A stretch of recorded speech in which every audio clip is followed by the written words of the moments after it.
Hey, how's everybody doing today? I'm just sitting here at my desk, so I thought, why not go early? I'm waiting too.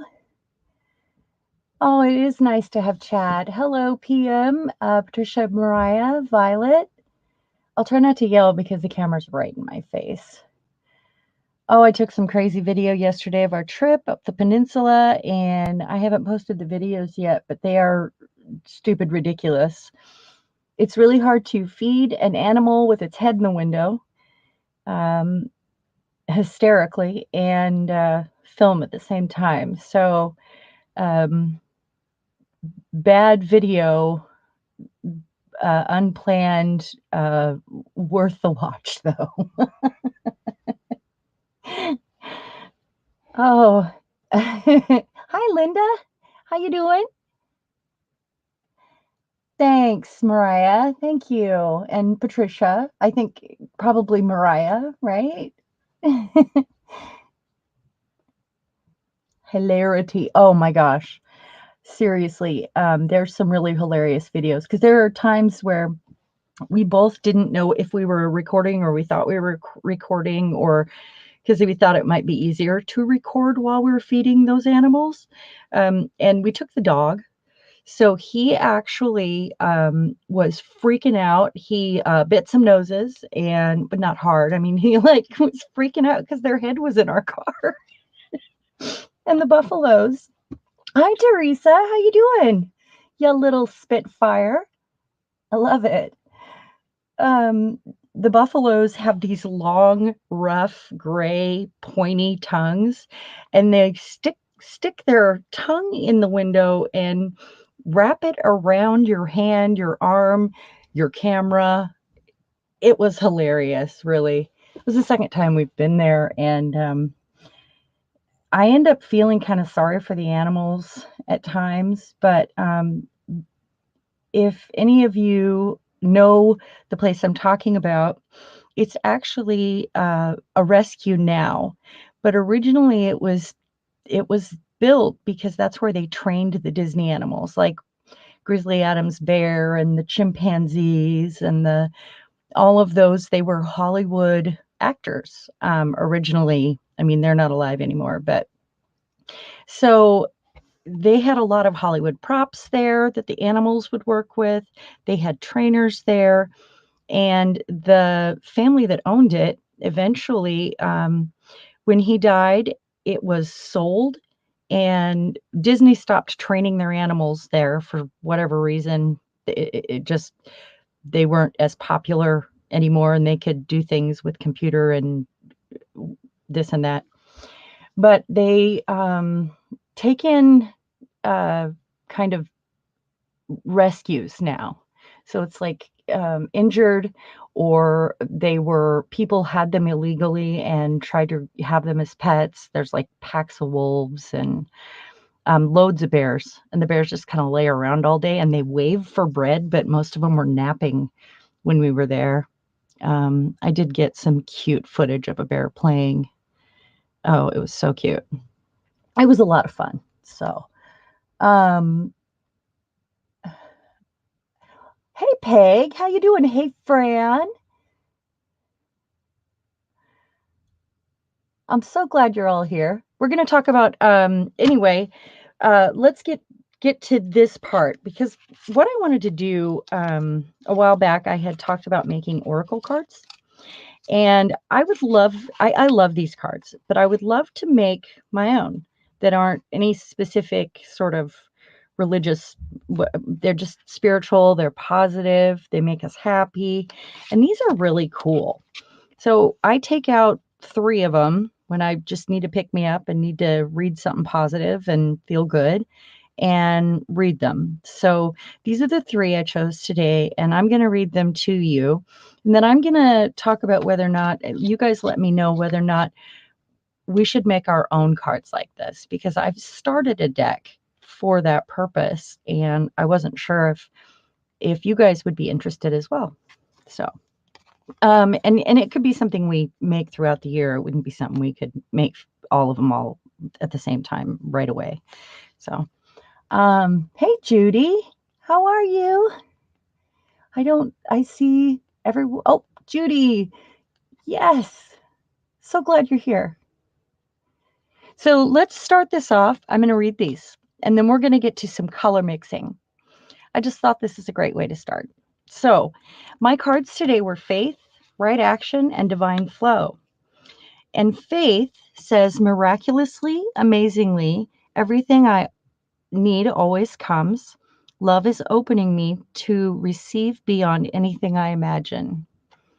And I thought that was wonderful. And, that's a nice mantra. Right action. I can't even read this word. Aparigraha. Aparigraha literally means let everything that wants to go, go, and everything that wants to come, come. It's in another language, that word. I'm going to have to look up the pronunciation. And this is divine flow. Eventually, one sublime desire takes precedence over all things to follow, the Tao, the divine flow at all costs, meaning everything flows. So those are my cards. They're not all so full of words you can't read or anything like that. I thought they were a fun, positive way to start. So, and if you guys are interested, hey, Estella, how you doing? And Mystical Misty, so glad you're here. Let me read a few comments here. I see everybody saying hi. Oh, I'm so glad that I was your sickbed binge. That makes me so happy. I get that because when I have days where I just can't seem to move, which, by the way, today is a little harder than I expected because we were gone all day yesterday. It was a spontaneous trip because he had a job to do in Squim, and it was only going to take an hour. So he took me with him, and we got up really early, and we didn't get home till late. That's something you could do in 2 days. Technically, you would want to get a hotel and go all the way around. But I'm glad that I had a lesson plan for today and exactly what we're going to be doing so that we can follow that and we'll see where it takes us. So, all right. I'm so glad that you're all here. And Peg, that's amazing that you made it. I know you were talking about it. Yay. Estella and Misty. Oh, we're having a party now, aren't we? Yes. That's wonderful. All right. So let's get started. Let's talk about I'm going to move this to the side. This is what I'm using for a palette today. I have lots of palettes, but this is good for mixing because it's something flat. I've protected my desk, and we're going to talk about these. And then I'm going to mix one of them up. So these are what I was calling grayscale color mixing. And the reason why I did this, and I got these paints to do it, I have lots of paints, but some of them are 20 years old and some of them are getting lumpy. And I needed some colors that weren't the truest form of the color because I like a grungy sort of antique vintage vibe effect. And I realized I don't have a lot of those sort of tertiary colors. I had a lot of true ones. So I came up with a way to mix the colors so that I could get those different tones that I wanted by making them this way. And these are kind of the master mixes. They're all a lighter color. This one's not really, bad example. And what happens is I can use any one of these colors. Let's say I want a yellow with a beigey undertone. I would go to the beige mixed with my yellow and end up with a different shade of yellow than I would have normally. Or if I wanted a blue with sort of a silvery, one of these has silver in it, this one does, with sort of a silvery undertone, I would mix it with that one to get that different color. And I did these all kind of strong so that I could also add white if I wanted another shade of that color, that same color. So I need to mix a green one up, because if you see here, I have this sort of taupe color. I have this beige. I have a silvery one. This one has got a blue undertone. This one is just the straight gray. And then this one has sort of a pink undertone. Have you ever worn black, had like a uniform, or you'd have wear black pants? Or I know some of you are going to know exactly what I'm talking about. When you look at them, you can see that they're not all blacks are the same. And this is where this came from, because sometimes you see in your black pants that you've washed a million times because you have to wear them to work. Some of them have a green undertone. Some of them have a blue undertone. And some of them, you know, could be more gray. So that's kind of where this was born, and just because I wanted all those sort of different shades. So I'm going to mix a green one of these. And it's going to be just a tint of green. So all of these started out as a gray, and then I tinted them. So I can take any one of these colors and choose another one to go with it and come up with something different than the true color that's in the tube, and sort of in the same color family, but a different shade of it. Does that make sense to everyone? A set of the neutrals would sell like hotcakes. You really think so? Oh, that would be amazing. And they are. That's a good way to put them. They're the neutrals. These are the ones that I put the retarder in. So I didn't with the smaller tubs. I made these larger, and these have the, instead of impasto, it's soft gel matte golden medium, because I didn't have impasto, and I thought, well, I'm going to use this instead. So these ones have all of that stuff in it. And then I just mix with these colors. So these are like the master, if that makes sense. There is at the Dollar Tree, and I know I talked about this for a second. So this is the white paint that I ordered to do this with, and it's Sergeant Art. Believe it or not, Sergeant Art had this at the Dollar Tree, or the Dollar Tree had this there. And it is a pouring medium, and it's a little bit sticky, I think, but it's kind of a liquid, colorless medium. So you could, if you really wanted to, in a pinch, run to the Dollar Tree, get one of these, and, you know, if you can't afford to get all the other gooey stuff, and use this. Anyway, I'm going to set that aside. Okay, I'm going to read some comments here. If you notice, I don't have a helper today. I'm learning how to do this all by myself. So I figure with a class, then, you know, I'm kind of talking, and I'll stop and take breaks and listen. We're going to mix up a green, and then we're going to talk about color. We're going to do a color palette and or instructions on a color palette. And then I have some prompts to apply that to your little art journal. So, you know, we started some little journals, and I have a couple of them here, so I can play in one before I go live, and then I can, you know, to apply it, try it, come up with a couple different ways to use those prompts, and then do one with you. So this is the one I did today.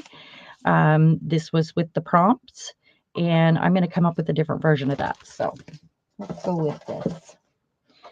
All right. So first of all, I'm going to grab this empty right here, and I'm going to make a large neutral with a green sort of undertone. That's my plan. And I wasn't sure how much of this to use. Hey, Patricia and Mariah, is yours liquid? I'm curious, because this came like, it's almost like water. And I am a use what you got sort of girl. You are right. Judy, you wish you had a great set of relatively light medium neutrals. That's, you know, you can make them. I mean, I bought this set just to mix because I have lots of paint, but it's all, you know, mean, I hadn't purchased a set in ages and ages, and I just, get a couple bottles at a time. This doesn't work with metallics, though.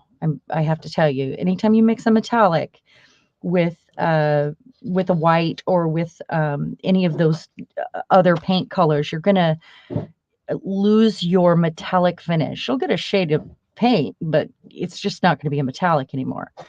Anytime it has white in it.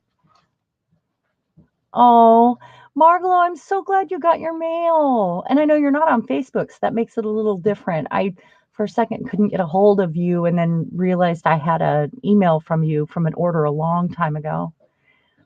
The paper artsy stuff is very liquid. Yeah, this is like water.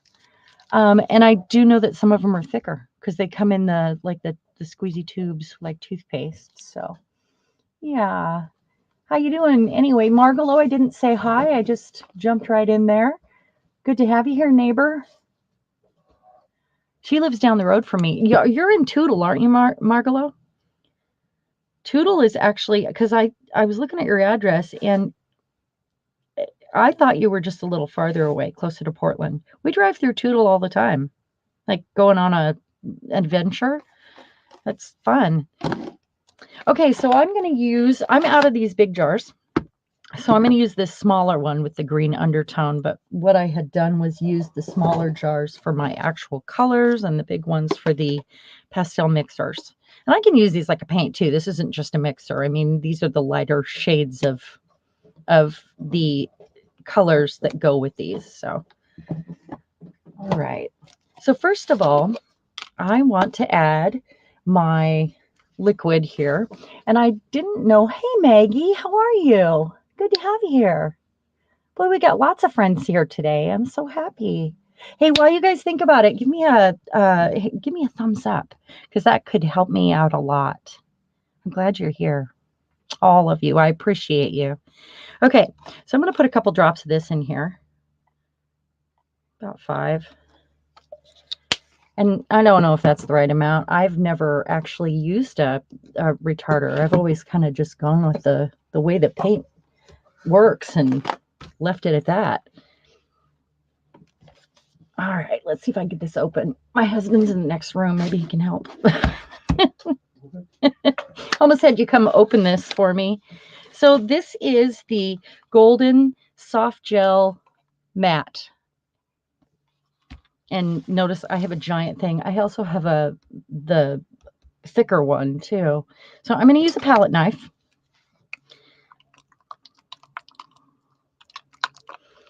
Make sure I don't have any lumps in there. And then I'm going to put that in. I could have used a bigger palette knife, I guess. About like that.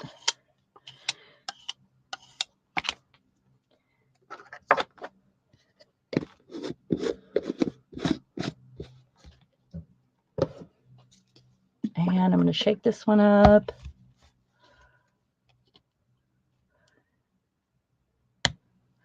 Okay, let's see. I need to order a retarder. I'm just about standing on my head to squeeze a drop out anymore. Anyone have an affiliate link? Don't you have one, Patricia and Mariah? I'm going to put lots of this white in here because I am going for a pastel undertone here and some grungy, sort of vintagey colors. So I've got, you saw how much of each of the first two and then a whole lot of white. So I'm going to mix that first because I want to make sure that retarder is completely mixed. I could have mixed it before I put the white in. I don't want it sitting at the bottom.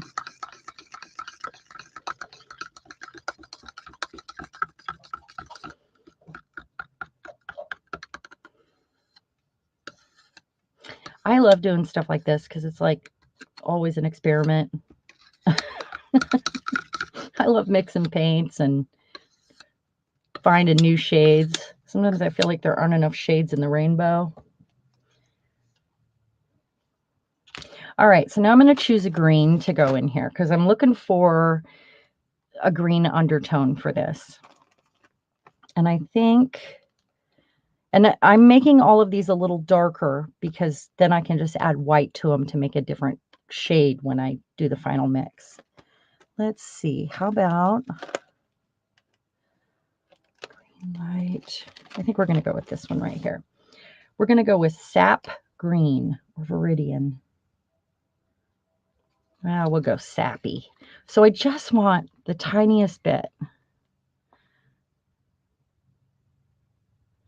And then we'll see how it looks, if I need to add anything.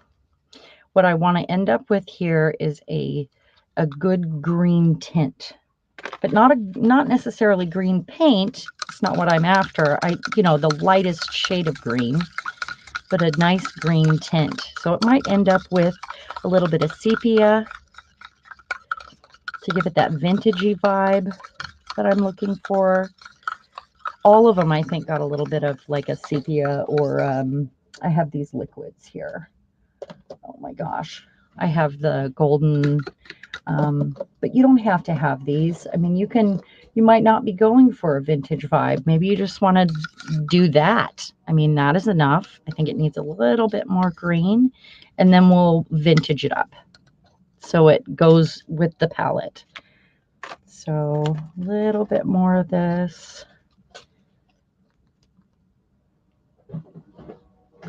Boy, these are tiny tubes. It's a good thing I'm just going to use them for mixing. Let me see. Yeah, Maggie, we're doing my Grayscale paint mixing, and then we're going to do a page in our little art journal after we talk about the color wheel. Did anybody bring a little art journal with them? Did they make one? Or do you have a piece of paper or something you can play on? And you can use any medium you want in the end. You won't have to get messy and use paints if you're not a painty person. That's fine. Anything will do to apply the prompts. We're going to write the prompts down so that you can refer back to it at a different time and see if you want to do it a different way with the same prompts. So I have, let's see, not nickel azo gold. I'm going with, I want to put a little bit of raw sienna in there and see how it looks. I'm going to pull out the burnt. I still want it to have that green undertone though. So you could use a regular paint of some, like a little brown or just anything in those shades. Where did I just set it? Okay.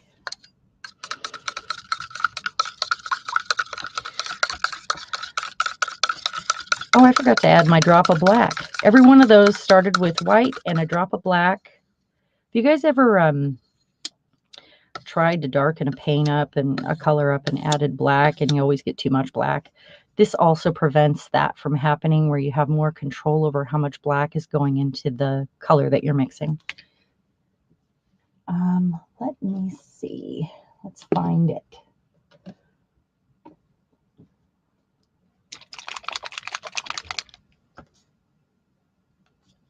Any paint will do. Just a tiny bit. So in the end, I want it to be sort of a gray, green, yellowy color. More green. A bit more of that. It's like making pasta sauce or something, where you add a little bit at a time and you taste it along the way and go, okay, now it needs a little bit more of this. And then I'm going to show you just one example of how I would use that and make different shades of paint.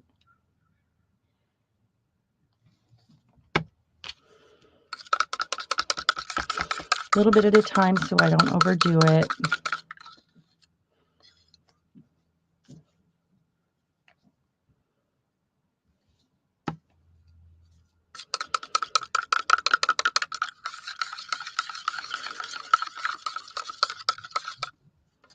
Still looking pretty pastel-y. Pretty light.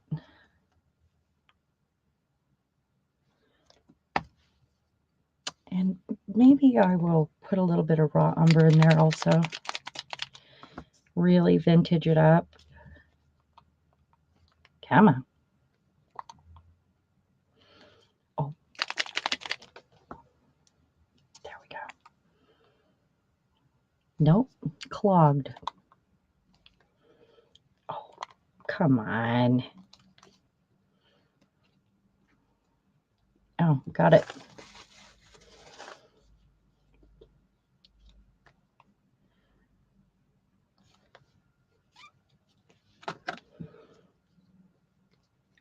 So you can fuss with it until you feel like you've got enough mixed in the right shade that you're looking for.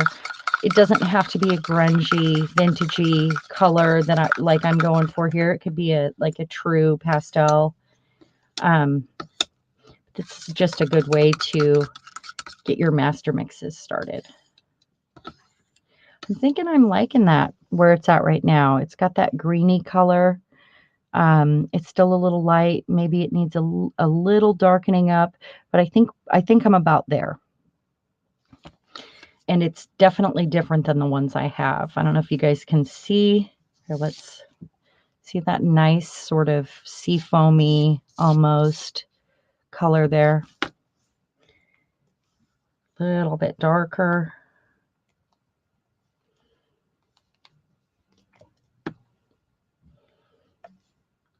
So these are the colors I used to vintage up everything too. So I started with the true color and then I went into these to make it the darker shade, the darker antique-y shade that I wanted. I think that'll do right there.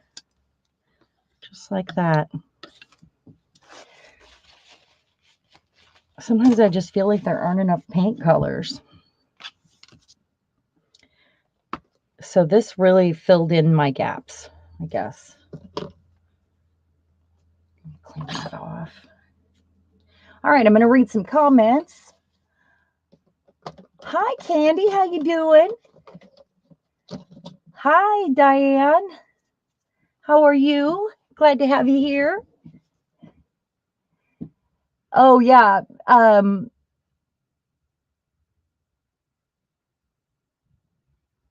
Fran, I actually started this whole thing doing piece mixes and then realized the colors I was really going for were something different. So just so I had more variety in my shades, and this was the result. So now I have this really pretty gray-green color right here. Never afraid to get my hands in there. It's kind of darker now. And because we mixed the retarder in there already and the soft gel medium instead of impasto, I don't need to do that again. So I can take this shade right here, and here I have a palette. And let's say I want to make, I should just pick one of these randomly, huh? Let's go with the cobalt blue. I don't know if I've even opened this one yet. I have. Look at that. So let's say I need some of this. That's a lot of that.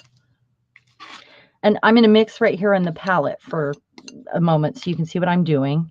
It's still a lot of paint. All right. And I'm going to mix it with some cobalt blue. Now, if I mix this cobalt blue with all these other colors, I'm going to get a different shade of blue each time. Every time. Because of the undertones.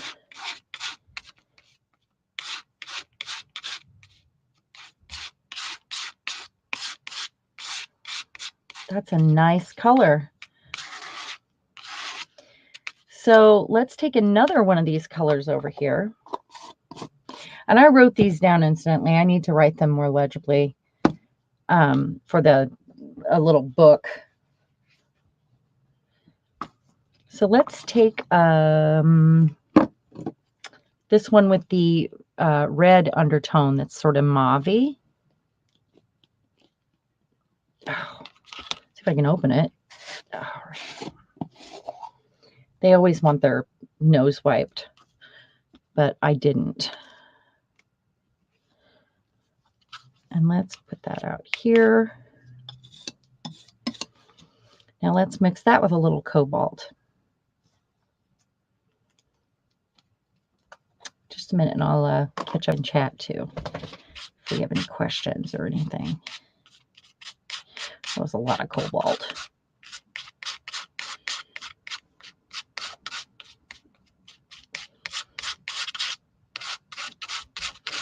So if you made the master mixes up ahead of time, you don't actually have to mix up the others, because you can just use your colors in your tubes or your bottles. There's a lot. I'm going to end up with like the pot of soup that keeps growing.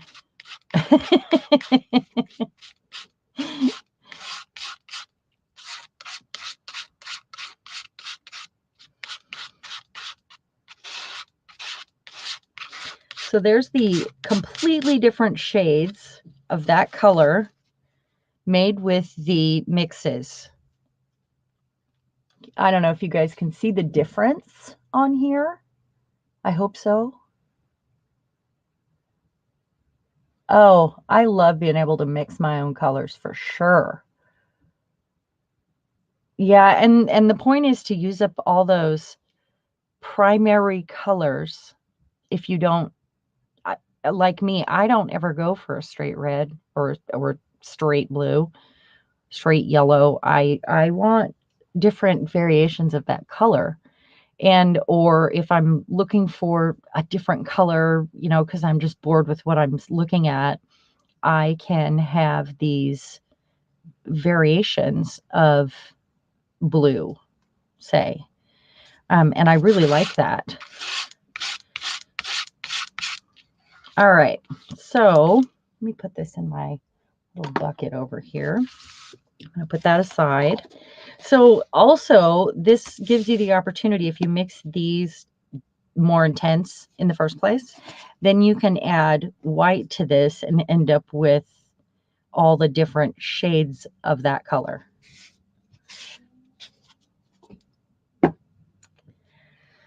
So now I'm going to have to do something with this, huh? Let's talk about the color palette next. Does anybody have any questions there at all? Hey, Carol, how you doing? I'm glad you're here.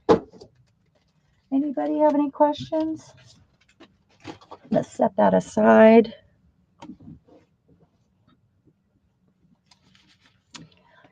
I could also go in with two colors and mix with this. Let's say I wanted to use one of these and I wanted to make a different shade of green than the one I had. If I go in with my more green here, I'm going to get another shade that I don't have. So it creates all these extra tertiary shades, I guess. I'm going to read some comments here. I got to go back a little bit. I'm glad you guys are chatting today. That makes me so happy. I really appreciate it. Oh, yeah, faded jeans. Look what we did. Diane's eating breakfast in bed. Thank you for explaining that to Maggie. And Maggie, you can do this with any of your mediums that are mixable. You can use your watercolors. If you know the color theory here, if you know how to mix colors, then you get better at using the colors you have in other mediums.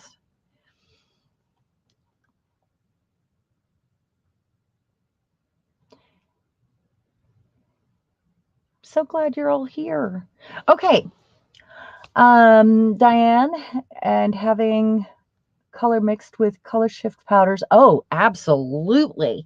You could go ahead and mix your powders in right here with your paints too and get different shades. It's just, I think these are phenomenal and I'm excited to use them because of all these different shades. It still looks white on the outside. It needs mixed better. So what shall we do here? Let's see. I'm going to talk about the color palette real quick before we get into what we're going to be doing. And let me get up here. Color mix with color shift, I see. Oh, you're welcome. I'm so glad. Oh, absolutely perfect for your gel plate too, by the way. Absolutely. These are going to be perfect because you can vary your shades and get those different colors if you want all those tertiary colors. I have all this paint out here now. I'm going to have to put it in a jar. I'm going to set this aside and hope the cat doesn't run through it. Okay, so color palettes. I know people do a triangle. I've seen that done. You can do a circle.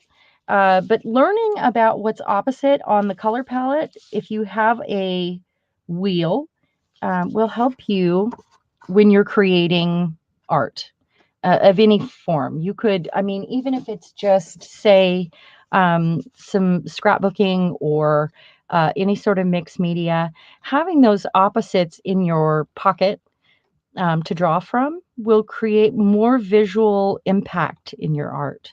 So it doesn't matter what it is, you're painting furniture, you're scrapbooking, you're painting a landscape. It doesn't matter. Using those opposite colors just make them pop off the canvas. So, and that can be, you know, torn scrapbook paper, or we're going to use a bit of magazine today in our little art journal and do a couple pages.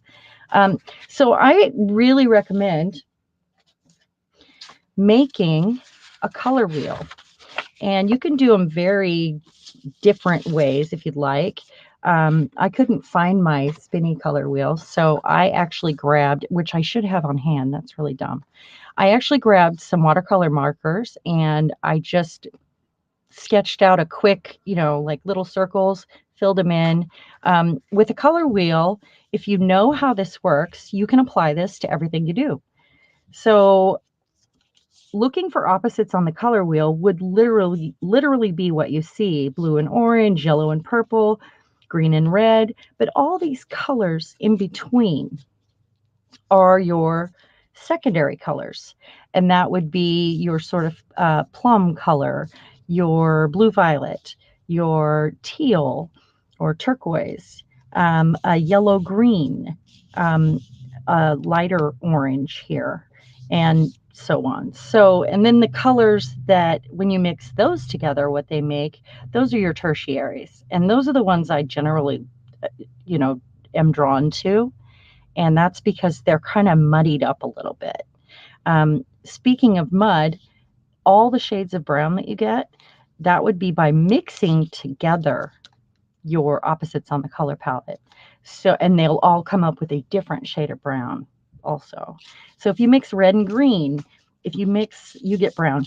Mix blue and orange, you get brown. Mix purple and yellow, you get brown. So maybe all different shades of brown that you'd like to use. Maybe use that to your advantage. But I recommend having a color wheel, even if it's the most basic. This I just used these paints, and all I did was stick my finger in them. That's it. Just plopped them down there. Easy enough.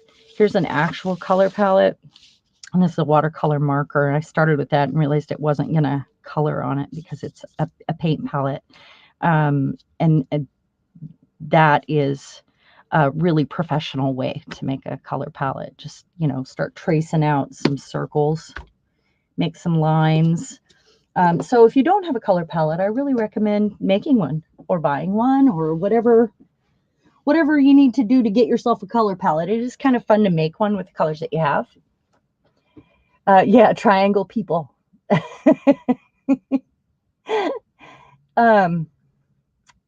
Great skin. We've been talking about skin, so show us your skin collection. And that's not meant to be gross. We're talking about paint. That's funny. Uh, Fran, yes, they can be runny, absolutely. And that's because I used, and they'll be used on a gel plate, so that's kind of why I did them that way. But I could use a heavier gel medium, which I have a heavy one as well, to make them thicker, or impasto, a thick impasto paint makes them thicker and stretches them out. But I also used these, and these are liquid, and I used this liquid, but you don't have to use liquids. You can use a thicker paint. You can use a thicker, if you want thick paints in the end, I recommend getting the thicker paint retarder and just using your thicker paints, your tube paints like these, or your, craft paints that are thicker. But that's why mine are a little runny. That was just the goal and what I ended up with, really. Um, if you use this, you're going to get a runny result, but it'll still, I mean, it should still work. So it depends on what you're going to use your paints for. And if you want to make it thick again in the end, you could grab one of these colors and grab one of your mixes and mix impasto with it. You can still do that at that stage. It's not going to hurt anything. I'll put this aside. Yeah, having all the runny ingredients really does make that more runny. So, hey, Barbara, how are you? I'm so glad you're here. Have I missed anyone? I hope not.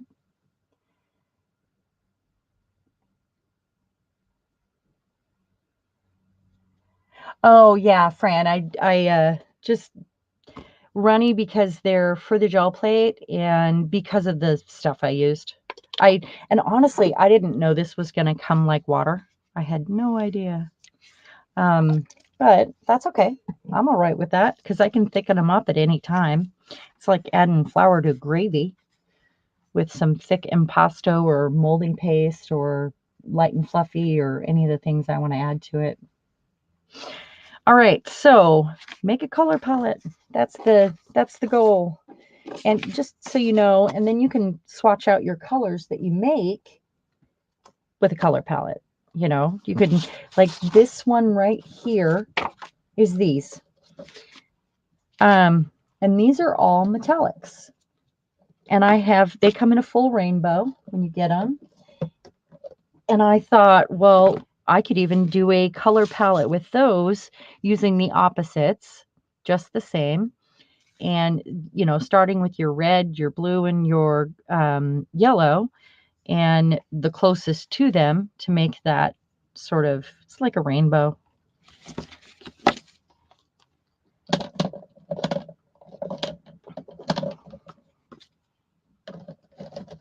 All right. So for the first, I want to share, I wrote out 3 prompts, and these prompts are only to apply what you've learned about color. And I would encourage everyone to try a few of these and use the prompts and use as many items as you want. That's fine, or don't use the prompts, but it's just an opportunity to have some prompts to flip to at a later date and say, oh, I want to use these again, and I'm going to do them differently this time.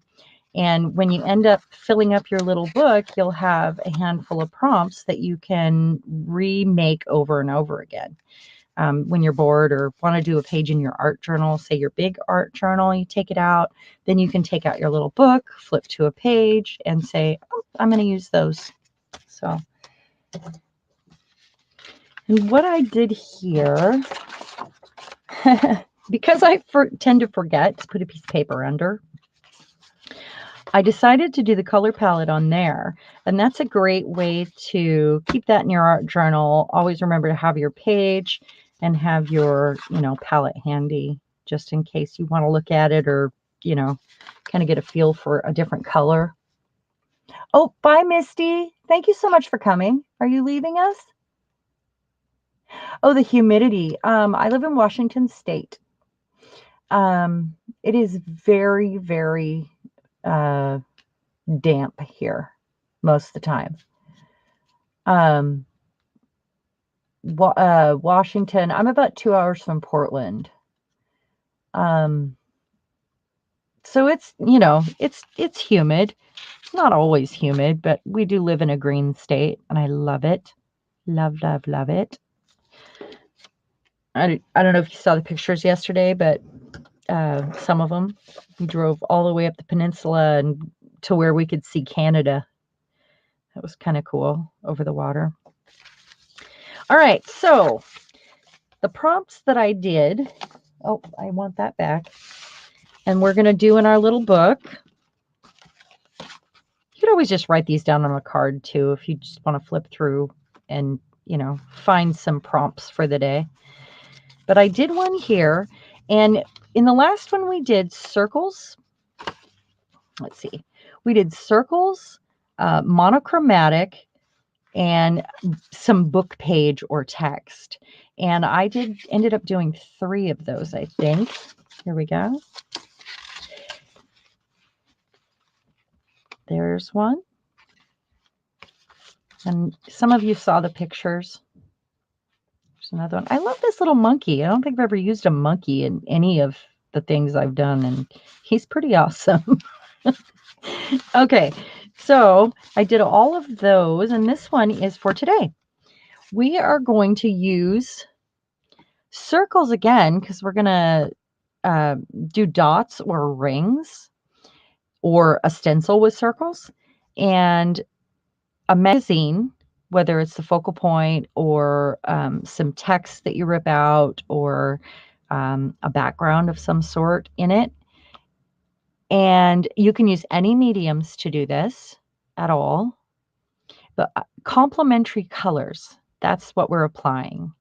So in the end, we want complementary colors, rings or dots, and a bit of magazine of any sort. So that is one that I did right there. That's from Junk Mail, and that is from, let's see, you can use any kind of anything you want here, but I recommend using recycling, something that, Junk Mail, old magazines like this.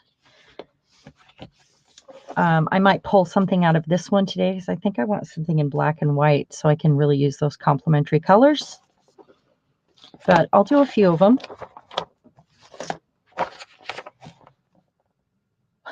Misty, she's going to listen on her headphones while she's driving. Careful, you can't art while you drive. That's pretty awesome. Oh, Fran, where are you, Fran? I'm curious. Your humidity is 84. Wow. Wow.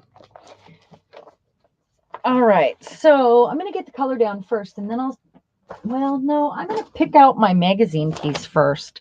So this is not, if anybody missed this, this is not intended to look gorgeous. It's not, it's a place to practice. It's a place to apply what you learn and refer back to when you want to remember what you did.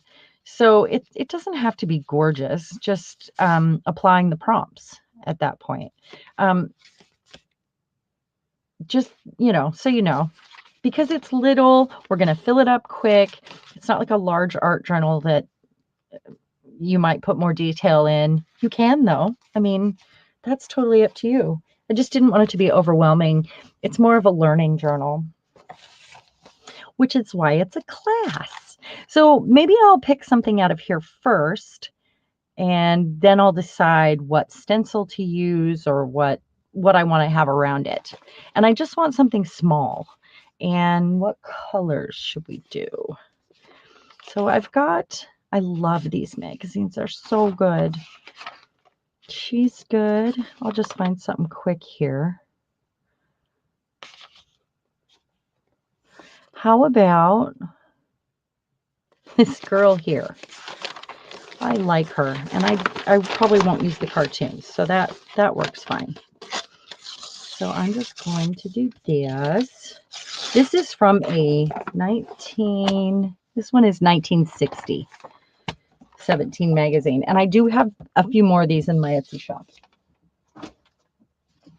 Okay, so if I'm going to use that, then it doesn't matter. I can choose any color I want because it's black and white. I'm going to do this, though.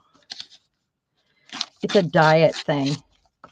The oath tells her secret of gaining weight. Oh, so it's for the girls that want to gain curves, apparently. I wish that was a problem I was having.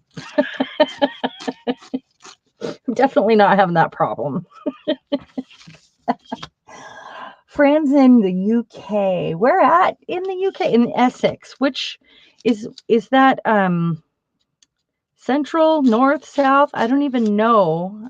And I should, because all I watch is BBC or BritBox, Acorn. I should know this. I guess. So I'm going to take this little book here. That's my practice one. And I'm going to choose some colors. First, I write down my prompts. So I want complementary colors.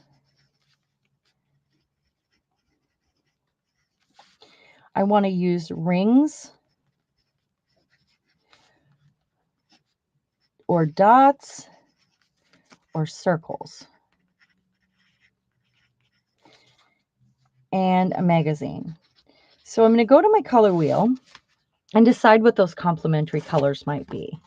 And I should use this blue, huh? So I should do a blue and an orange, because blue and orange are opposite on the color wheel here. And I do have an orange in here. Which one of these is more orange? I know I could go to truer colors, but these go together. See how that worked out? I just mixed those up and they happily go together because they came from the same grayscale palette or beige scale or taupe scale, or let's go with that one. And then I'm going to choose a stencil. You do this any way you want, though. I mean, you don't have to. You could use some scrapbook paper. You could use circles. I have some punches here, which maybe I'll do that on the next one. And you could do some, you know, that's circles. That technically. So I'm going to use that. And then I do have a couple stencils out here. I have a PM Artist Studio stencil in front of me. Should we use that? So you can apply this to with your inks to your, like maybe making tags or journals. Same prompts. If you get stuck or you feel like you want to try something new, it's a good way to do it. So whatever you're into, it can be done. So I think I'm going to use this also. What did I do with my sponge? Gotta find the sponge or get out a new one. Hold on a second, guys. Maybe I'll just use a stencil brush. I do have lots of those. There's one. Okay, so I want to let's do a lot of blue because I have a lot of blue here. Read a few comments. Slightly above London. Is it really populated where you live, or I'm curious. I'm really interested in a trip to Scotland or Ireland. I would love that so much. So I'm just gonna, you can see that I've been loving on my stencils here, ladies.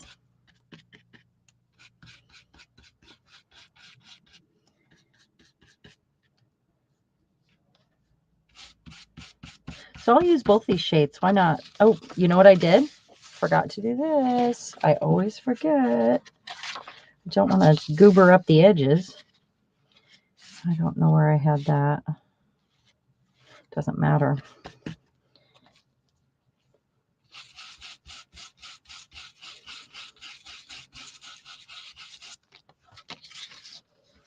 Cool, cool. All right, so I think I'm going to go into the lighter one with this. I have a lot of it. I could have scraped that in a jar, but maybe I'll have some cool skins after.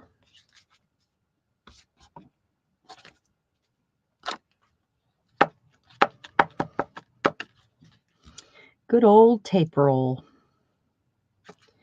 Go off the edge here.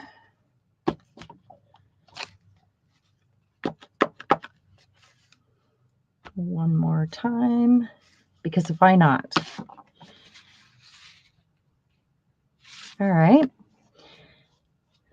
So now I think I'm going to put my girl down here. Maybe I don't want him. Do I want to lose him? Yes. He's got a clipboard here in front of her, like he's measuring her. That's great.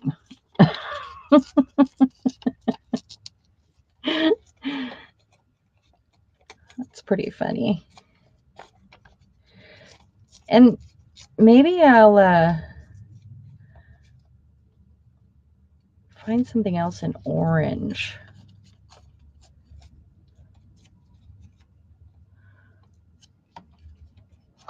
What's AFK? I don't know. The population is that high? Wow. Crazy. Yeah, I really, my family is from the UK and from Scotland on my dad's side and Ireland. So I'm very fluent in British accent. They don't have them, but I'm just really fascinated by it. So that is usually what I choose for my television, you know. So I need something in orange here. Maybe I'll go with another stencil. I'll go right over the top and make like a bordery bit. Could have gessoed that first too. If that's dry. Or I have, you know what? I'm going to do it this way.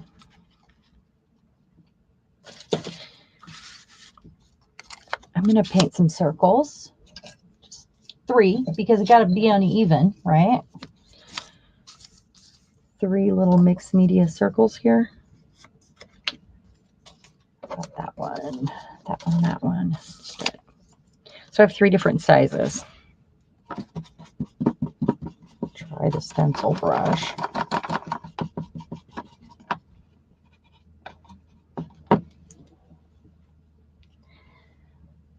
Could have 2 going at once so that I can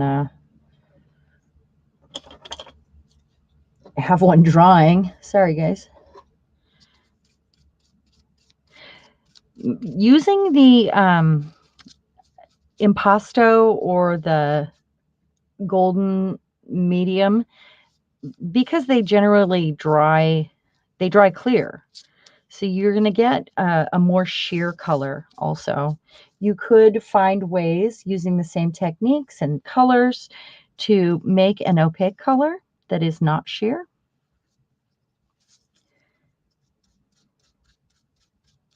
Technically. I think that's my word today. Sorry, guys. I'm going to do this and we'll have a little visit while this dries real quick. Hopefully real quick. Nice and sheer. I'm going to stamp on them when I'm done here. Look how nice those colors are together, though.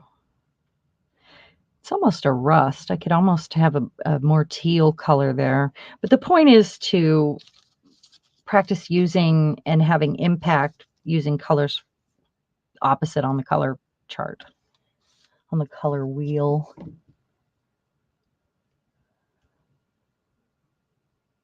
You have the gaining thing down. I don't know. Yeah, it's been crazy.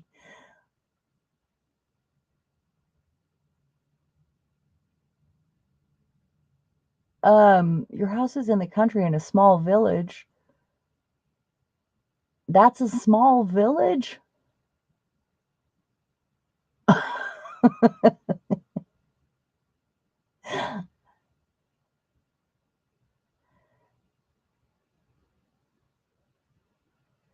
Hey Mo, how you doing? Glad to have you here. Doing a bit of complementary color art journaling. I'm just waiting for this to dry real quick. It's almost dry now. So when creating, one of the ways to achieve balance, if for anybody new to say art journaling or wondering why some things might look top heavy when you're doing an art journal page or a junk journal page, you want to have your darker colors toward the bottom if they are clearly different, um, or balanced out. So in 3, I have 3 different size circles here. I'm going to put the larger circle somewhere over here on the bottom, right there, and find a way to balance these items because they're, all different. So maybe I'll go like that because she's going to go on here somewhere. So let's glue that down. And I'm not done, so we're going to put some more stuff on it. These could be gel prints in these sort of colors. If you end up mixing these and using them on your gel plate or any color, maybe take a punch to a gel print. Higher.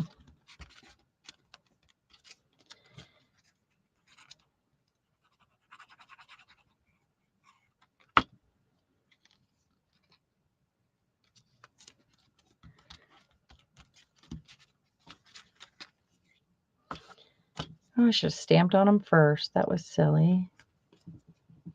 Let's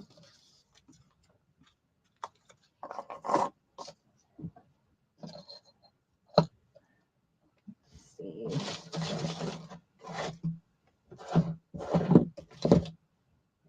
Let me find a stamp really quick here. Oh, let's use one of these. These are already on my desk, so. Oh, let's go with that.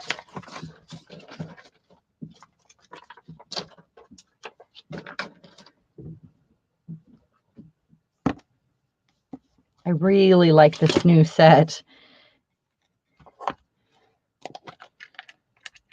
This really cool frame.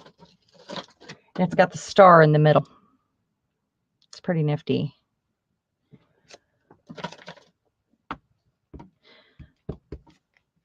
And it came from AliExpress. So I'm just going to stamp out one of these, I think. Like that. That's fun. So I'm going to add her in there. Let's do a bit of mark making first. Use a black paint pen.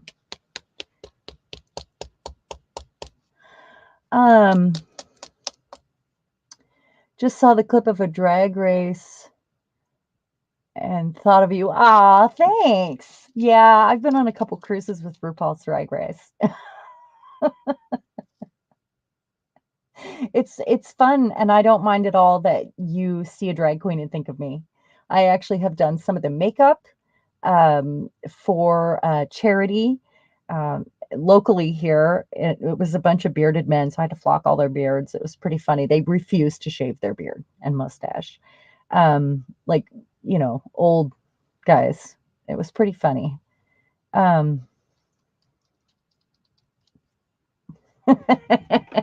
You are absolutely welcome to think of me in that situation. All right, so I want to just add maybe some lines, painterly, sort of messy, maybe time for a doodle because of those lines there. And then maybe here,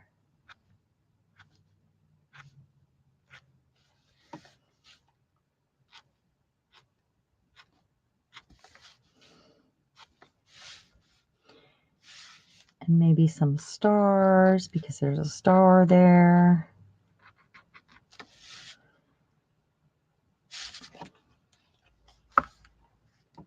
Let me add her. So I'm probably not using enough of the retarder if it's drying that fast.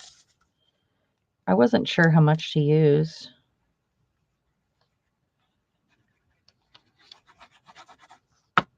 I'm kind of glad that it dried that fast, but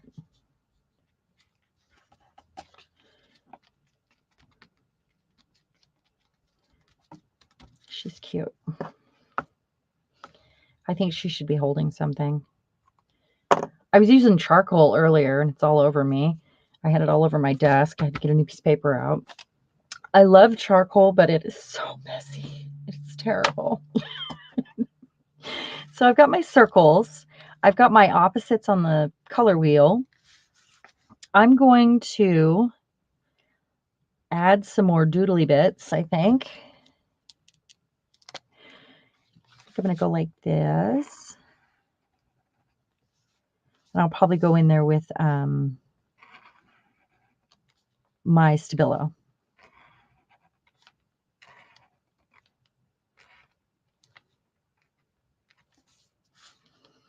Maybe this.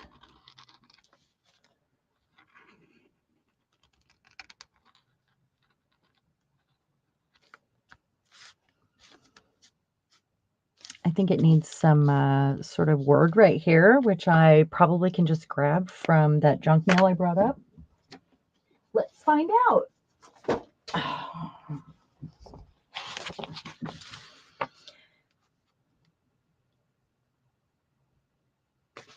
Okay. I've got it. Hi, Sandy. How you doing? I'm glad you're here. You mixed the color mixing, but I tend to repeat myself. I'm sure I'll say it again. It's always on replay.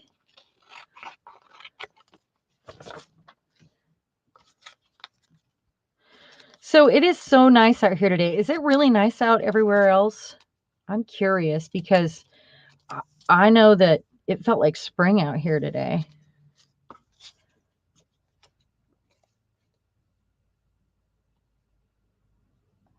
I'm not caught up, Cookie or Mo, on my drag race seasons because they started in other countries and I've been doing other things with all my time. So I really haven't sat down and watched any of the new seasons. And I do need to catch up. My son bugs me about it because he's like, oh, didn't you see so-and-so? Because he watches too. And then, of course, my friend Paul and the friends that I made on the drag cruises on my Facebook that are watching. So this says in focus. It's gray, so it goes with it.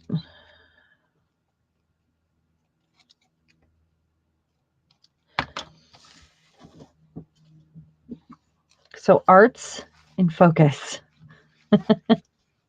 Maybe she should be holding the word arts because her hand's up. Or maybe she should be holding something else. It's kind of a last thing.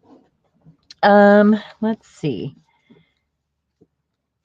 I always love to sit and doodle, but I won't do all the extra doodling on camera. I'll do all that extra doodle away and then share photos. I'm going to go ahead and glue that down.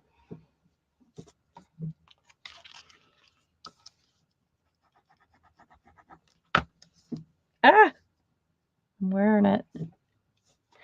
And then we'll do another one.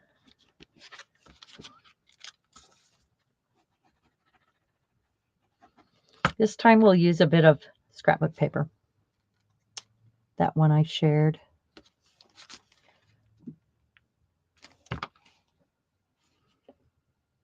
So you could do junk journal pages like this. Leave yourself some lines, have a place to write.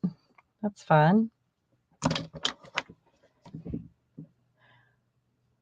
Violet and Fran traded weather events today. That's awesome. Snow in Wisconsin and rain. Hello, Marianne. Yeah, sisters should share. You're right. Oh, Diane, are you holding a glass of wine? That's funny. Oh, her holding a glass of wine. Maybe you should be holding a glass of wine as well. I don't know if I have a glass of wine, but I could draw one out. Certainly. Let's just make her one, huh? Should I trust myself with the paint pen or go for, let's see, go for something with a smaller point on it? How about just my little pencil here, and then we'll decide if it's dark enough. So her thumbs up, I'm going to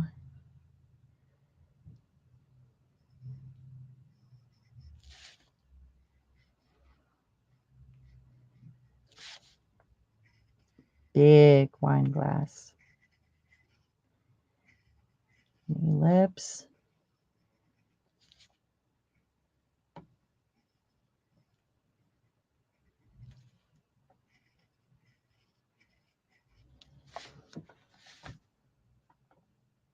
All right.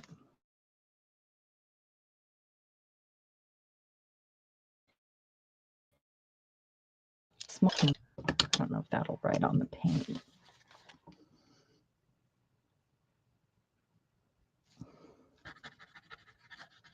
Well, that's in poor shape anyway. I need another set of black fine-tipped markers. I feel like it's a constant battle because I write on paint pretty regularly. I gotta find it. Just had one out.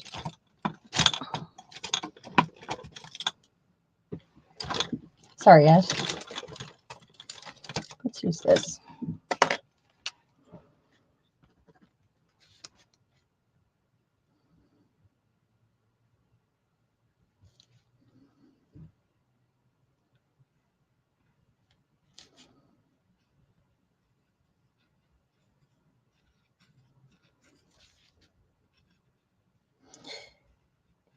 It's a red wine glass. Big, wide, open mouth.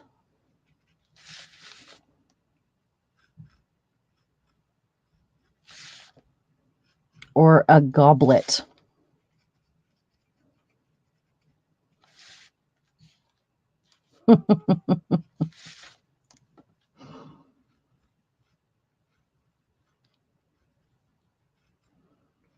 Depth.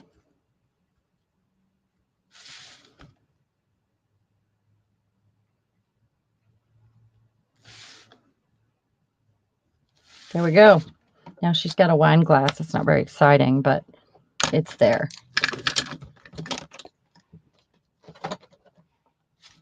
Now maybe I want to go in with a paint pen and make some dots because I have dots on the list, or use the end of a paintbrush. I do really love doing that. It's one of my favorite tools, is the end of the paintbrush. Or a pen, or, you know, whatever you've got. So let's go in with a different shade of blue and orange here. So I have that one, and because we're just doing complementary colors, I want to keep it all in blues and oranges. Is that the one I used, or is that the one I used? I think I used the lighter one.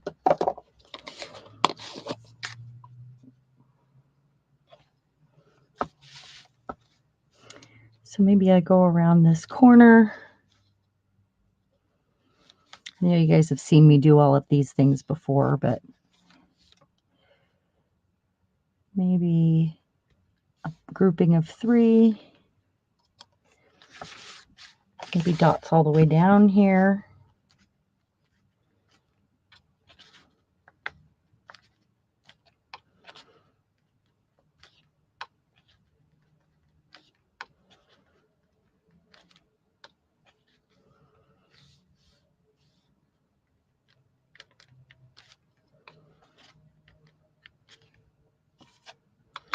Need something else over here.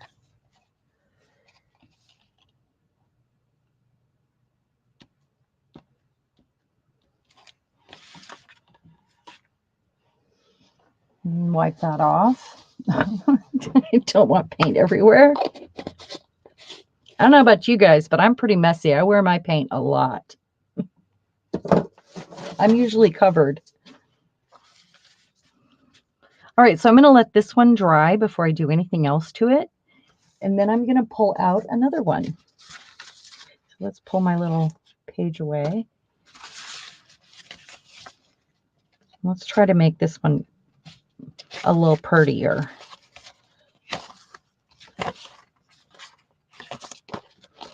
So we have number 2, once again, complementary colors,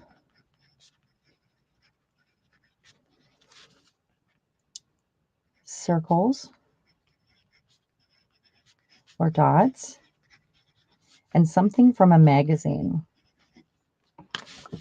Remember, we did monotone last time, or monochromatic, which means one color. So that's why we're doing the complementary this time and learning about the color wheel for anybody that's kind of new to this. I know most of you are not, but you know, we always need a refresher lesson. Something that takes us back to our roots. So this time I'm definitely going to use these circles, or the ones I already stamped out. And I want to find my magazine piece first. So maybe one of these this time. Everybody with me still? You like the girl that's facing into the page? Yeah, I always think it's weird if they're facing away, or staring into a corner. I think we talked about this last time. When you're doing your composition, if you she's actually looking straight out, so I think her placement, it would have been okay in other, shifted here or there. But it's always weird if they're staring at a seam, or because you're thinking, why is she looking over there? Unless you put something over there. If I wanted to put her here and she was staring in and I had a full spread, maybe I would put something weird over here for her to look at. Don't be afraid to try new things, and there are no rules in art, but know that sometimes when you look at your finished piece, when you're done, you think something's off, something's wrong. Maybe it's the colors didn't go together, or it felt heavy on top, or you had things too even but not perfect, because that is a big deal too. If you're a measurer and you like even things, you do things in twos, they have to be perfectly even, because if they are not, the slightest bit off will make the whole piece feel wrong, because it becomes very evident that it's not even. So say I had 2 circles, but one of them's just a little bit higher, it's going to stand out that one circle isn't perfectly even, or that, I mean, that's probably a bad example, but so if you're trying to measure things, make sure that they're very measured. I like doing things in threes. It's visually more appealing to me, and most people will say that, and they might not know why it's more visually appealing. It just, having things in odd numbers is good for your eyes, I guess. That's a good way to put it. Just good for your eyes. There's probably more scientific terms for that, but that's just something that I learned early on. The 3 candlesticks, the in my decor, in my anything, I do everything in odd numbers. So, and you probably all have really strong feelings about your odds or your evens, and oh, scroll back for the bot. Thank you, thank you, thank you. We don't like bots. We don't want bots. Block the bot. Candy, you're so quiet. I'm looking. Oh, it's right there. Oh my gosh. Take that away. How do I forget? Block. No naked girls, guys. No naked girls. Oh, it's there twice? Really? Sorry. Nobody clicked on that, right? Gosh, that's terrible, isn't it? Oh, I missed Maggie's goodbye. Maggie, if you're still here, thank you so much for coming. I hope you get to do a little try in your little practice in your art journal, or at least apply some of this to junk journaling. Did I get the only one? Got it, got it, got it, got it. Scrolling back down here. Hold on. There we go. 3 times. Oh my goodness. Ugh. Okay, well it was blocked, so it should be, I think it's gone now. So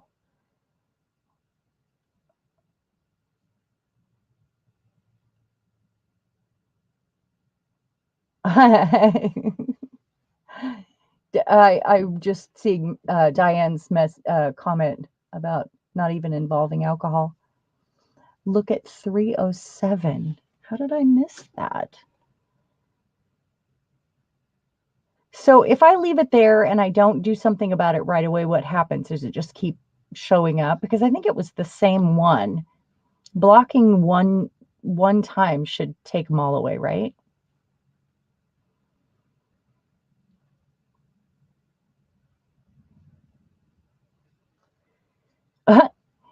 Diane, you're right.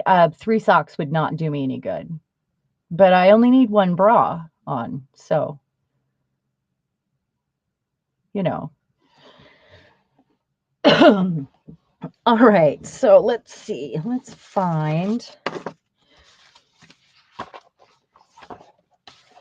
something weird. Let's go for weird, more weird. Well, she's cool, but I don't want to waste her in this little practice book. But I do really like her. Hey, are you guys interested in looking at a 100-year-old scrapbook journal? I could pull that out today as well and share a little bit of that. That's so cool. But that's probably for another. Here we go. Let's use that one. This is an article, and these were the graphics that they used in the article. Look how cool she is. She's very inspirational.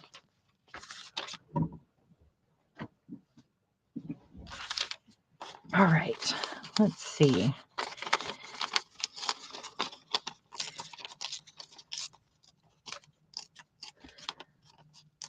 I don't want any of these words. So I think what I'll do this time, I will use this as a pop of color, and then use the complementary colors in the background.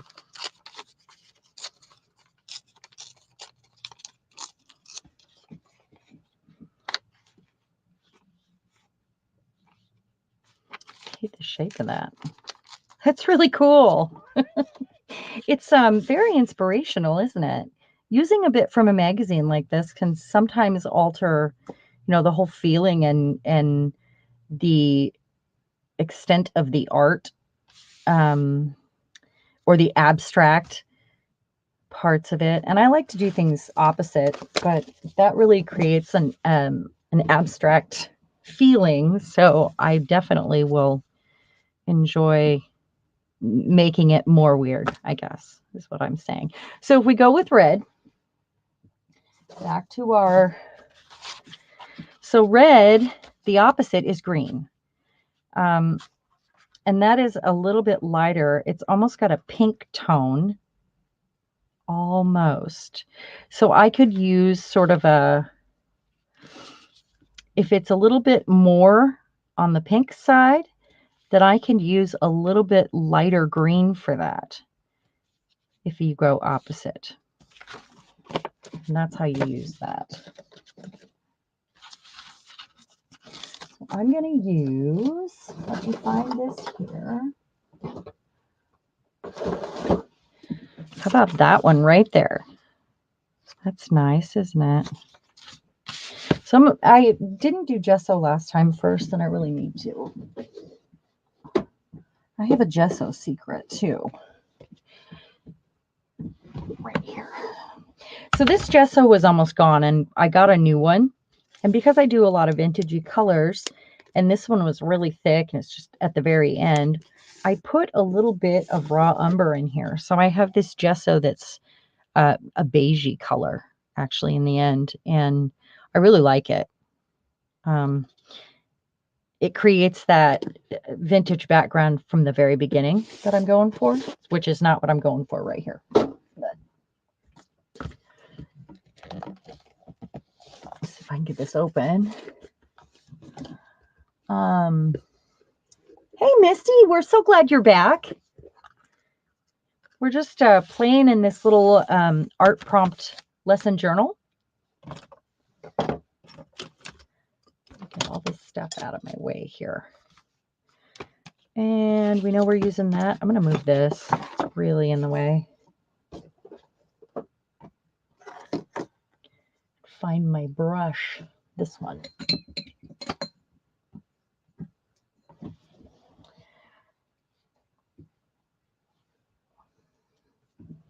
So I'll be sharing some goofy videos later from the trip that we took yesterday. And I mean goofy. Those animals are crazy. I need this back. And my dog was upset. He is traumatized for life, I think. He's never done anything like that before, and he could not believe these animals were sticking their head in the window.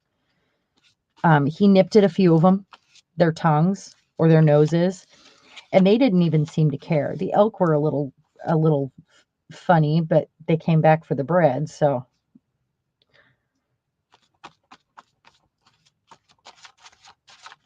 All right, we got our gesso.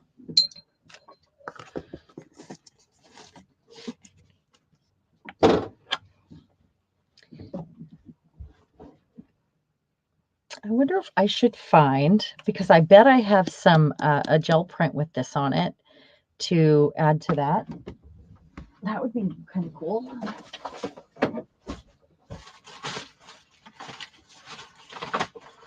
Because that's one of my favorite colors, you know.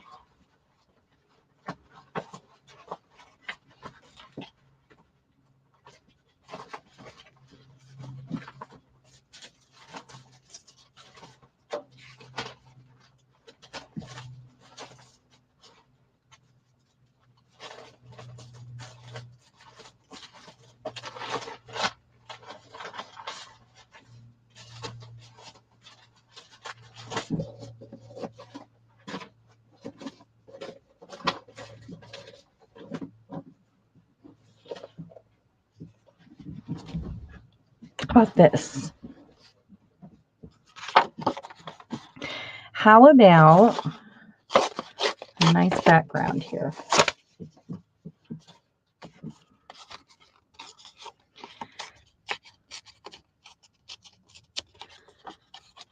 Ripping in the wrong direction.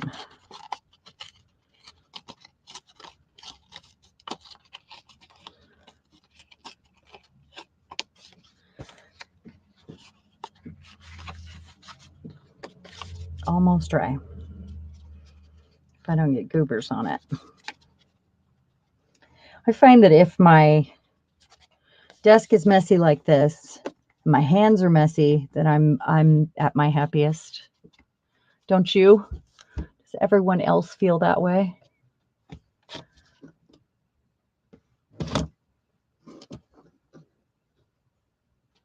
Oh, thank you for reporting them, Barbara. Oh, Barbara, thank you so much. Thanks for coming. I really appreciate it. I hope you have a great day. Enjoy your Saturday.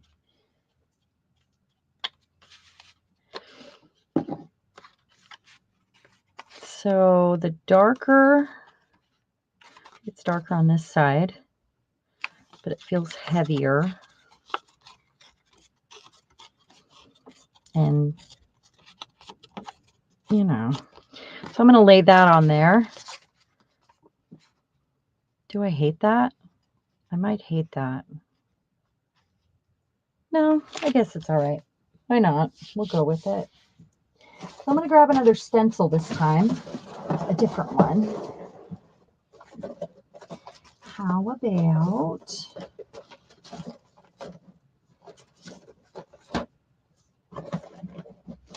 this one. This is a PM Artist Studio stencil right here.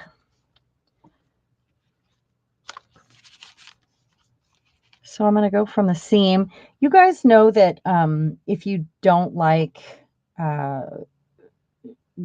paint dripping into your edges, of course, these books are really small, so we're not going to have a lot of extra paint there.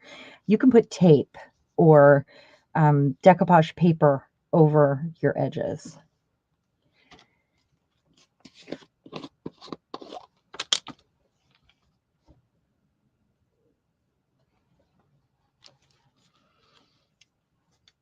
So, stencil brush.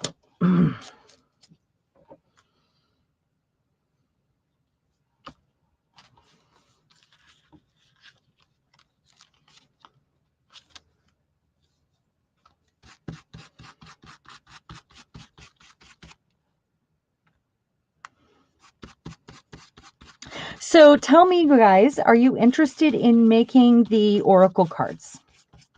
I'm going to watch the chat while I do this real quick.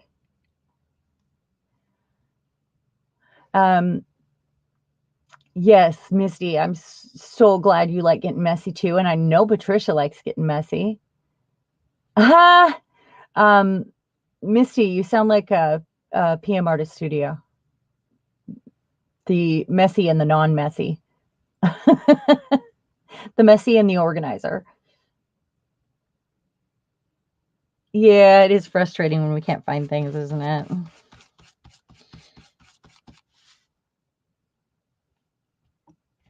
Oracle cards, Sandy. I was talking about the cards that I pulled at the beginning of this live. You'll have to go back and look at those.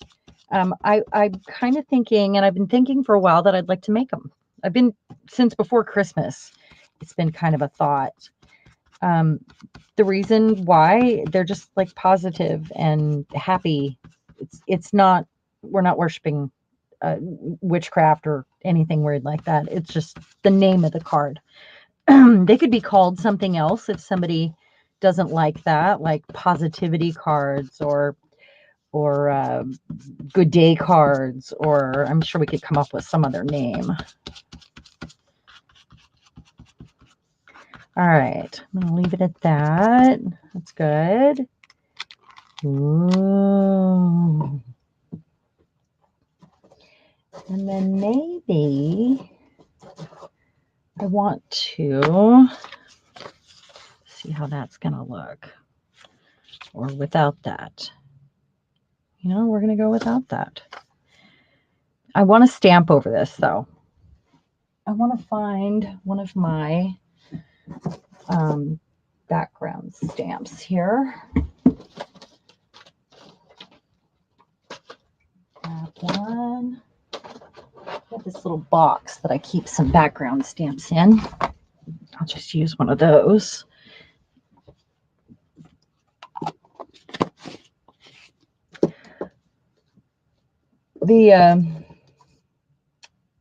I'm so sorry, you guys. Today I'm just, after that trip yesterday, there wasn't enough coffee in the house.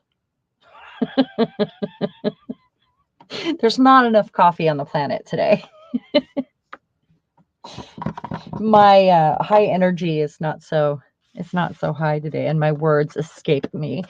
So it happens to all of us, I know, but I would like to have energy all the time and bounce off the walls. That's usually who I am.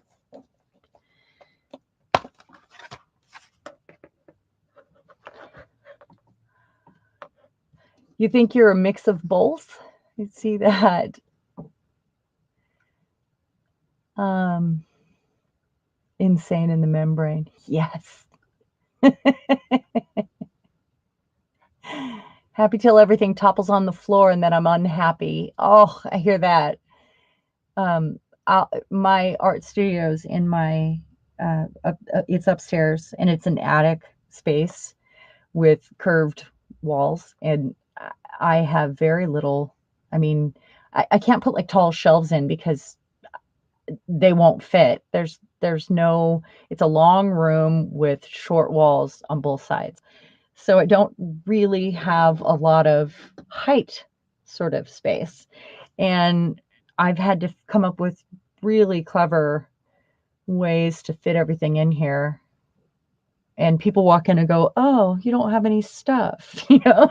So, and then I'm embarrassed. And I think that happens to most of us mixed media creators because mixed media means we like a lot of things, means we like a lot to draw from generally. And I like having all those choices when I go to do a project. Speaking of projects, how's everybody doing on their going for the gold? I'm ahead of schedule and I'm pretty proud of myself right now. Yes, I am. I think I'm going to use that. And maybe that. This is a stamp that I cut up. It was huge and nobody needs a stamp that big. Put that. And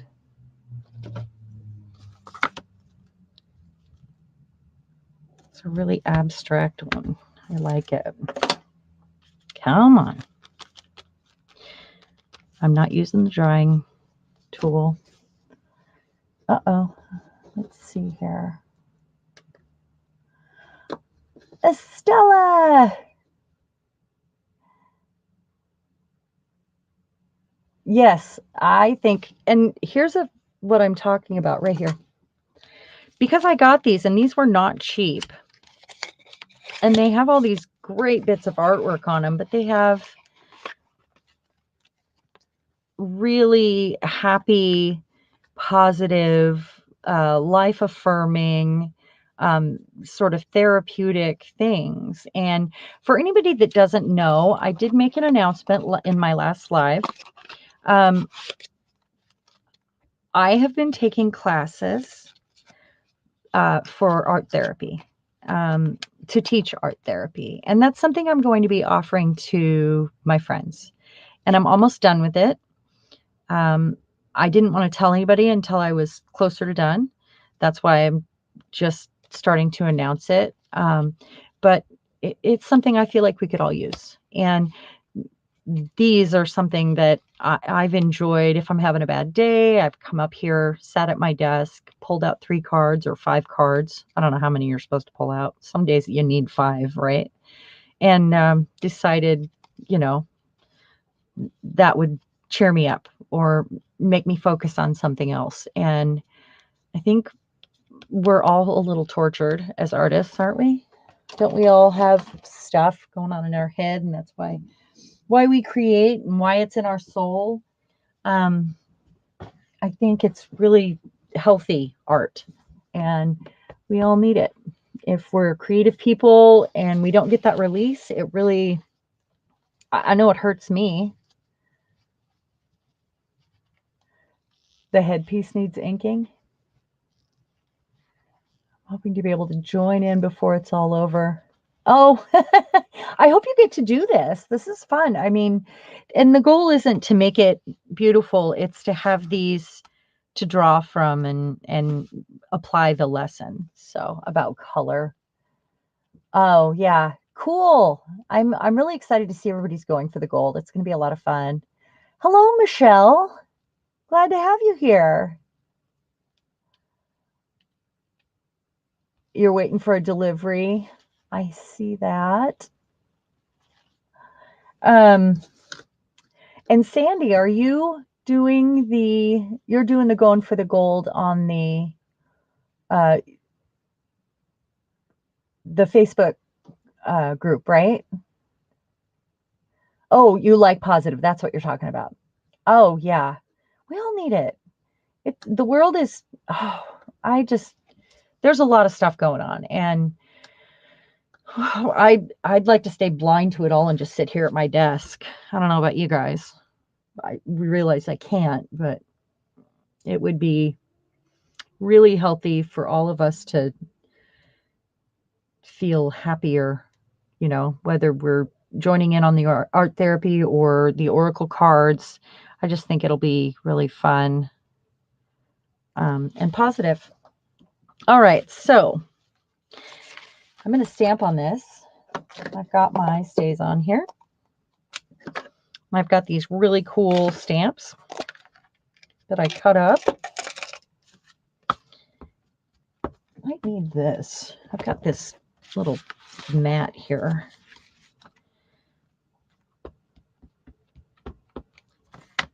So it's got some hearts on it too. So I'm going to put the hearts right side up. I'm going to go right there. Ooh. And then I'm going to use this one. I'm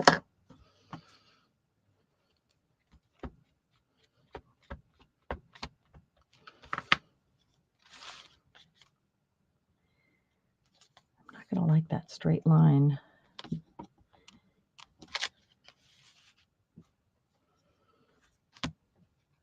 Maybe the bottom.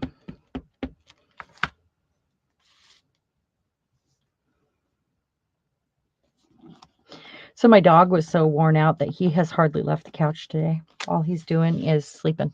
Because he usually naps all day, and he didn't nap at all yesterday because he was standing up in the back seat of the car, or he wouldn't even sit down for the longest time. He didn't know what was going on. Are we going to the vet? What's happening? Why are we in the car so long? It was kind of funny. Just see if I have any ghost impression there. All right. I think that'll work. So maybe this time I'm going to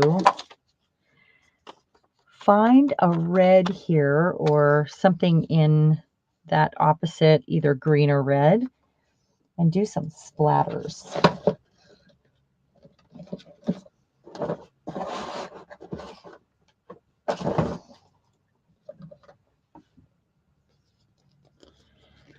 So that's why rust and patina go so well together. Those are the colors that are opposite on the color wheel. That's Mo is cookie.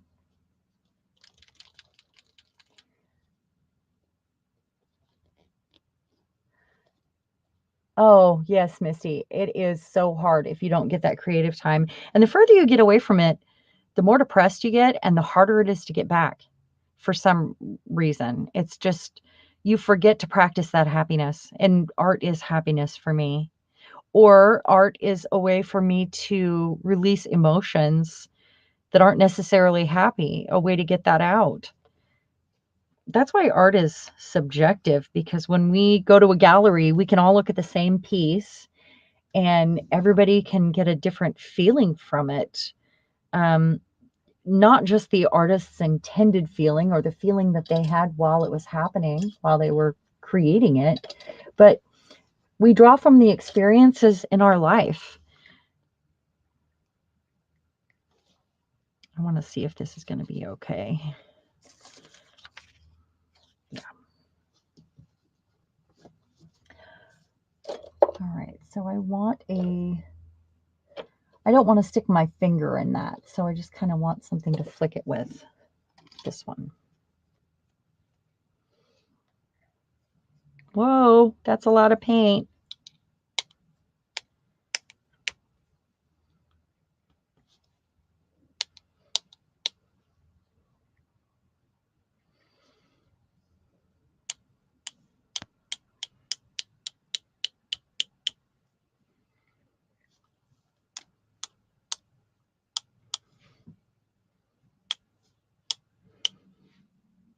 Just getting a little water on it so I get some bigger spots. All right.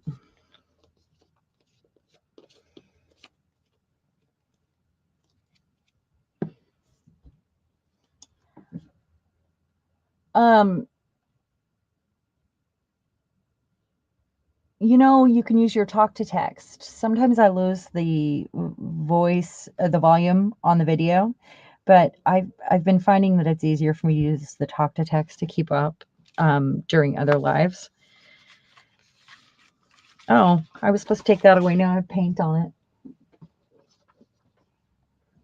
So you guys could do this on a tag. You could do this on anything that you're going to create on any sort of use whatever mediums, when you go back to look at these prompts, say, okay, I'm going to tell myself to use these prompts, but I'm only going to use ink and scrapbook paper this time, or I'm only going to use gel prints, or maybe you apply these prompts to your gel plate, minus the magazine, of course, unless you're going to do an image transfer. You could apply these to a gel plate. If you're bored and don't know what to do, or you feel stuck, or whatever, use these prompts in other ways. Or like I did last time, I did several pages using the same stuff, just in different designs on each page, using using them in different ways. So it's just fun. So let's see. She's so big. I want to reduce here. She's got little braids with bows. It's ridiculous.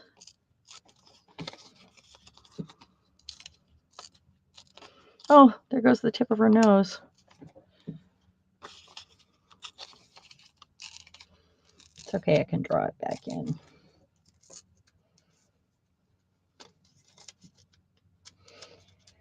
So after we do all the color and that, we're going to finish this book off with a landscape, a one-color landscape using the stuff we've learned. And I've had it planned for a little while. It was one of my first painting classes in college, and it was one of my favorite lessons. So I think she's going there. But do I want to do anything else? I've got these. Let's see. I might make these solid green.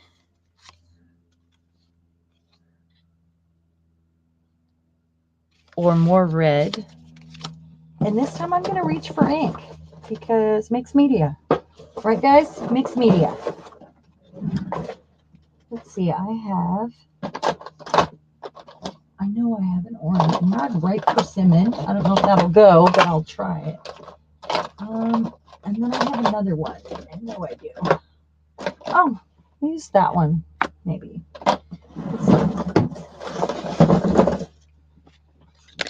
So I'm going to try this here and see how it looks on the little piece that I have out to protect my page. I like that.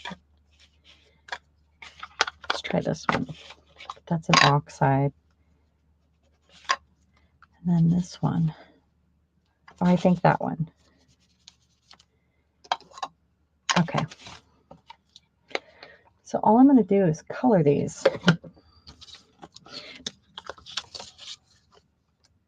And then I'm probably going to cut one of them in half, because I just like to do that.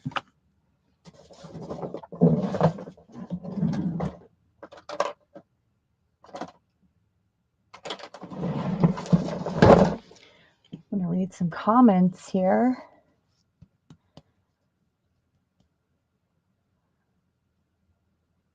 You made your own glimmer spray. That's fun. The first sprays I had, because, I was a spray paint girl in art, but I had never owned any of the sprays. I had made my very first set. I could tell you guys about my favorite pigment to do those with. On Amazon, they're really cheap. And you get so many colors. I'll send a link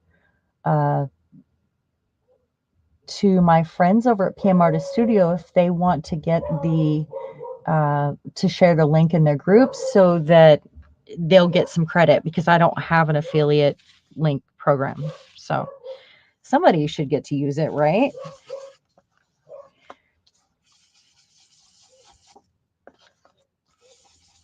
So this is mixed media paper I'm using here.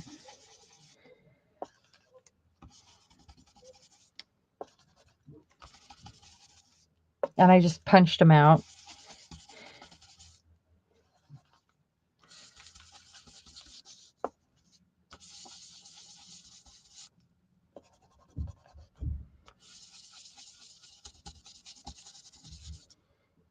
I think my part of my Walmart order is here.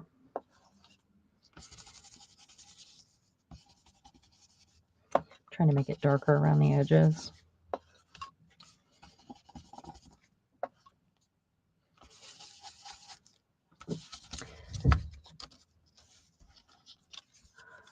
I tried to rock.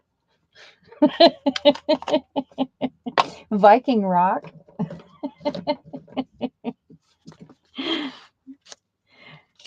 All right, so I'm going to cut one of these in half ahead of time and make myself work with it like that. That way I end up with 3 pieces.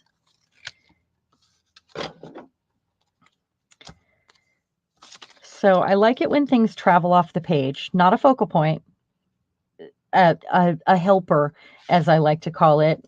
I in Happy Paper People, we were calling it the band. So we have our lead singer, our backup singers, and the band that helps them out. So our lead singer would be this girl right here. It could be a flower, it could be whatever your focal point is. It could just be a color, just to say I did all one color and then made one dot. There are artists that do that in the complementary color, and it just makes it stand out. So those are your lead singers, your focal points. So I want to put this one here, I think. And I'm going to mimic this circle right here. Maybe move her over, line those up a little, and put this here. Okay, maybe I won't use that one. So I'm going to put her down.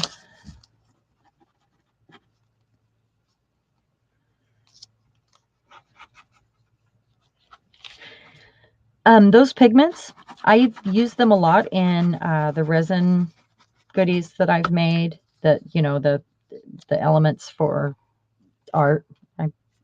I actually shared one the other day, and I'm working on something I'm going to do a video for on Monday. So you'll see those. But I've used them in the resin, so I'll paint the mold first with them. And I've used them in sprays, and I've used them in some paints that I made, and I still have a lot of it left. I mean, I'm low on colors like gold. I mean, but they're not out, and I've had those for like 3 years. I'm almost out of glue, though. I'll tell you that. So notice I'm going to put this spot that got skipped at the top, because I want this heavier feeling down here with the more black ink, because darker colors feel heavier. I want that to sit at the bottom so it doesn't look weird.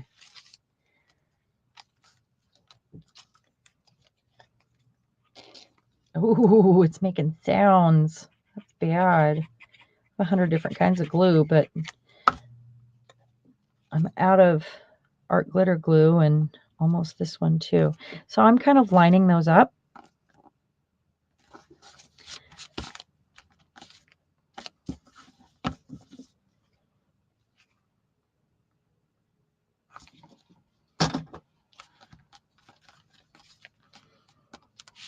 Then I'll see if I want to use this one. Feels heavy. That looks too the same.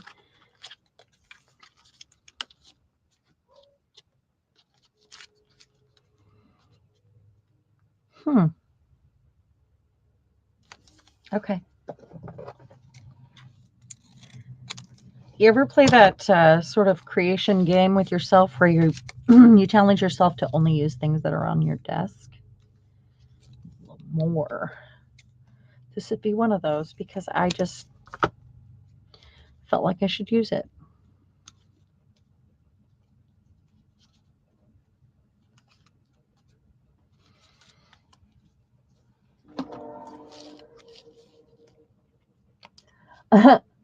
Prepping for next Sunday. I got to go back and read that. P is for psychopath. Yes. Yes, yes.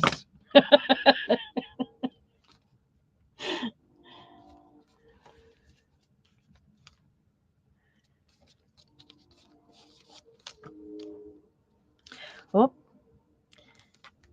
did you see that? The space between these wasn't even enough. And it was standing out like a sore thumb because it looked like it was intended to be even. So if I want it to be uneven, I need to make sure it looks really uneven. I guess there's no other way to explain that, but that's just how that works. If you're going to be uneven, make sure that it's not trying to look even.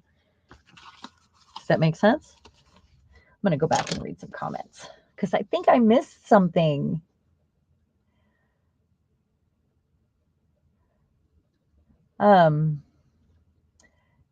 Peace prints sound interesting.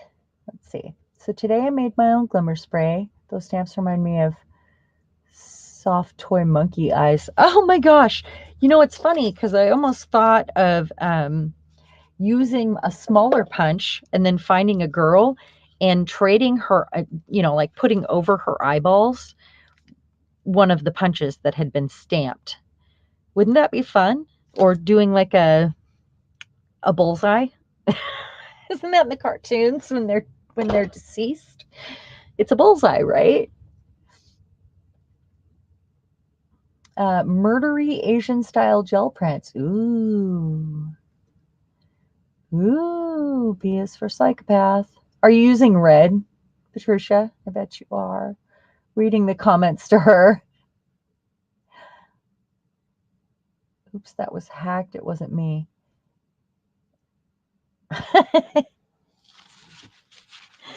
All right. So let's see here. No, I think I'm hoping that y'all are getting your hands messy right now and doing this with me. Let me see. I've got these words on my desk here. Don't know if I want to use them, but let's read them and see if there's anything here. So this was from that last one. Her oath tells of her secrets of gaining weight. Oh my gosh. Poor girl. Is there anything I can put together there? Secret? Her secret. Got it. Definitely not gaining weight. So it sounds like P is doing something maniacally zombie.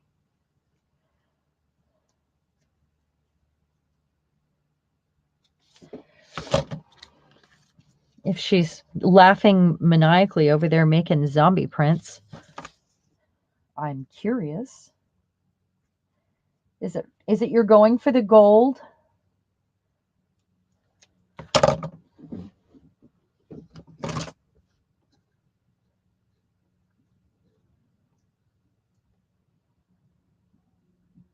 Am I using red?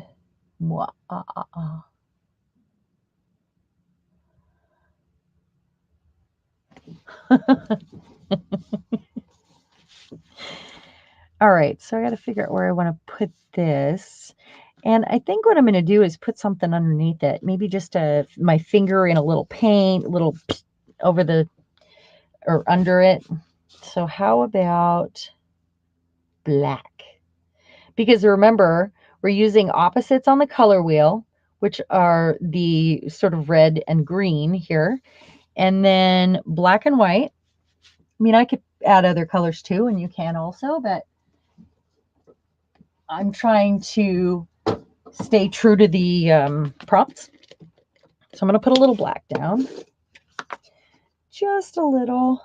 Yeah, I'm sticking my finger in black gesso. Watch me now.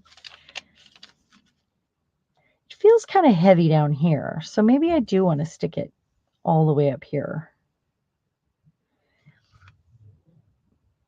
No, I have to do it here.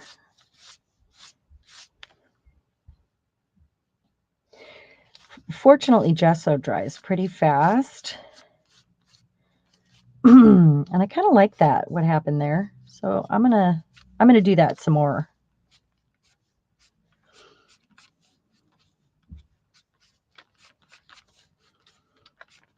When was the last time you finger painted, guys? So let's see if this works. If it's wide enough.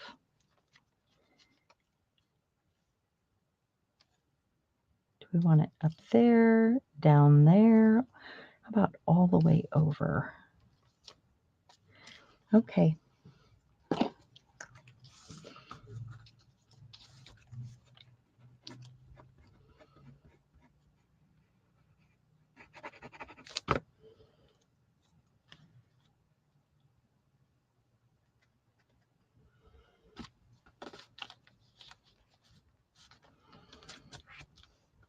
I need a baby wipe.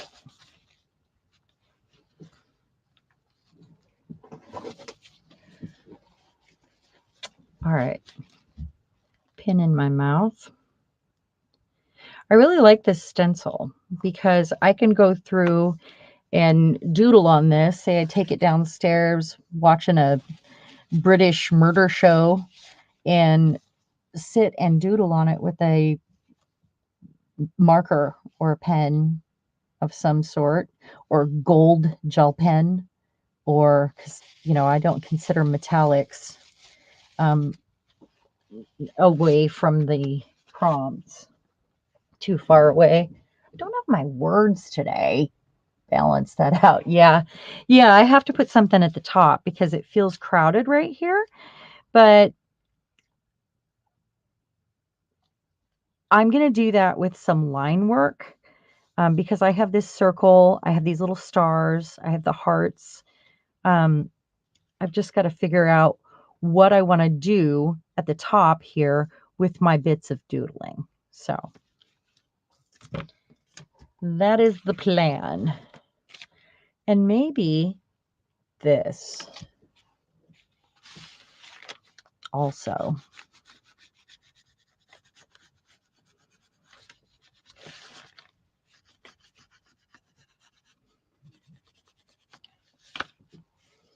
I love my Stabilo. I'm about to need a new one. Where is my watercolor brush? Thought I had out. That's not it, is it?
So I think it still needs more dots.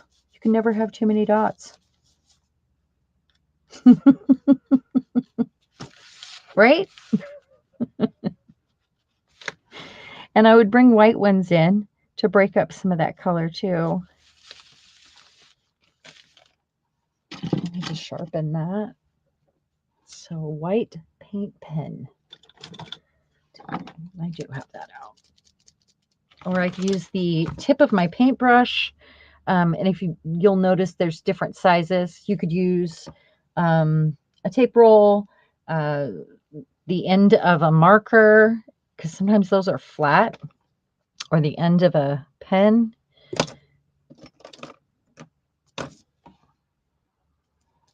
But I'm going to use this. Whoa, it's a lot on there. So maybe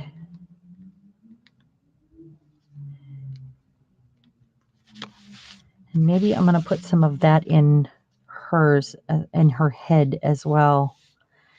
Like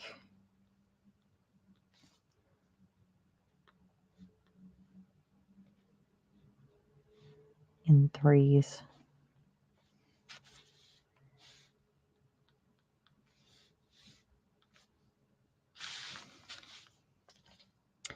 And maybe, see, I feel like I need more of them down here. Stuck my finger right in that, didn't I?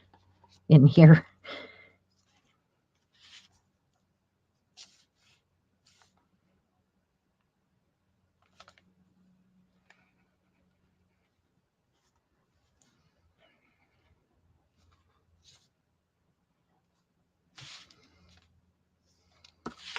Okay.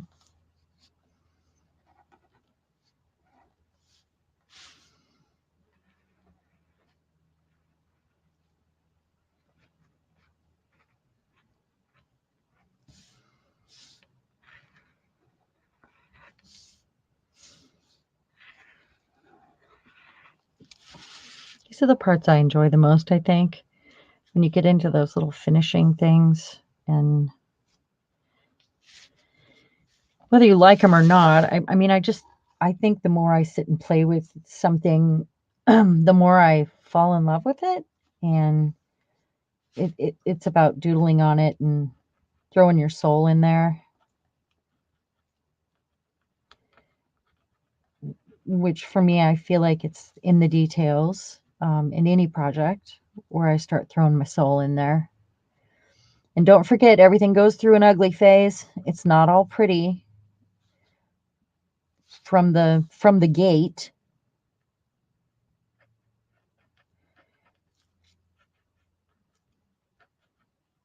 It's okay to try new things, to make mistakes, creating new opportunities.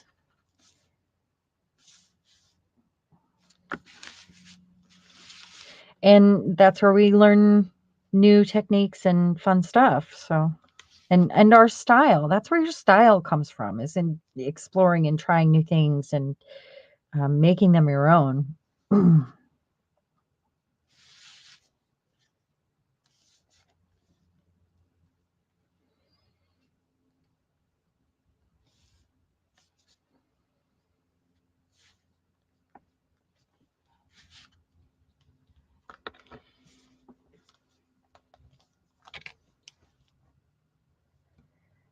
I'm going to go back and read some comments. Oh, the torture. You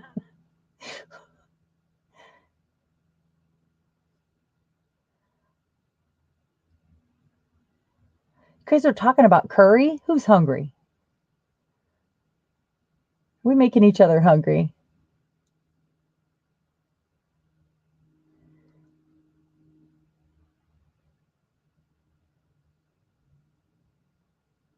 Repeat those lines in the circle. Were you talking about these before I did them? I want to do this too, I think.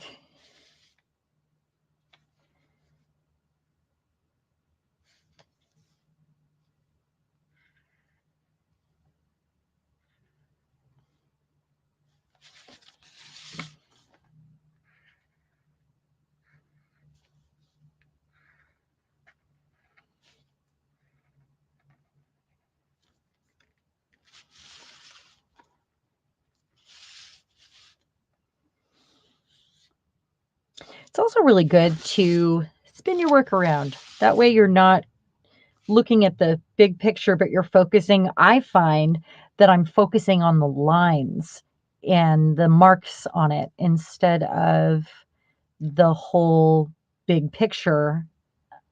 I mean, I want in the end to bring it all together, but that gives me an opportunity to try new stuff doing it that way.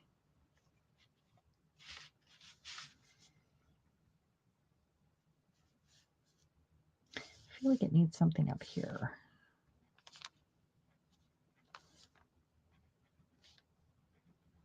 That's what it needs. I know. There's kind of a candy striped, like barber pole right here. So I need to darken that up in the black. That's what I need. Yes, your monkey circle lines should be repeated at the top above the 8. Yeah, like right here.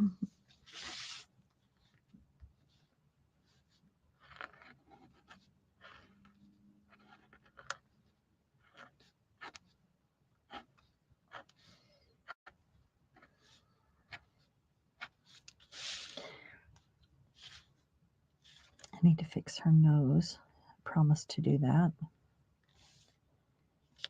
And then this darkening up.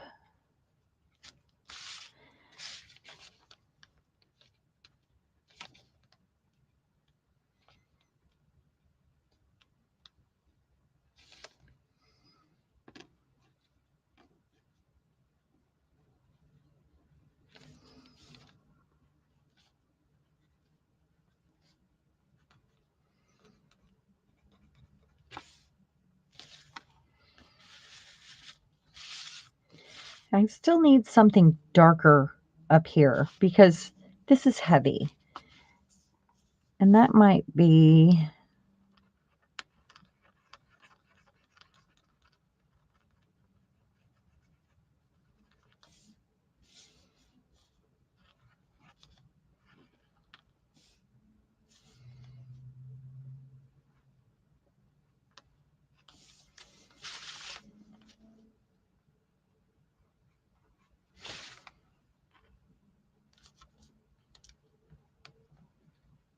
This is where the therapy comes in, I think, guys.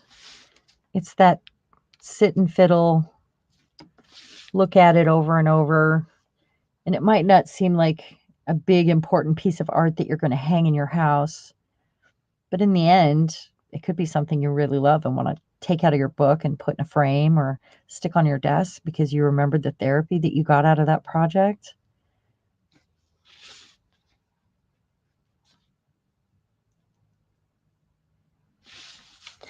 Or it could just be therapeutic at the time, you know? Maybe I want to leave a spot to come in and write myself some secret messages or something like that.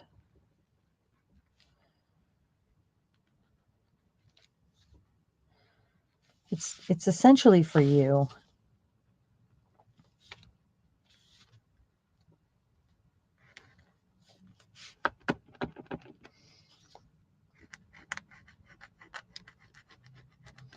And no one else ever has to see it. You don't have to share it online. You don't have to do anything with it unless you want to.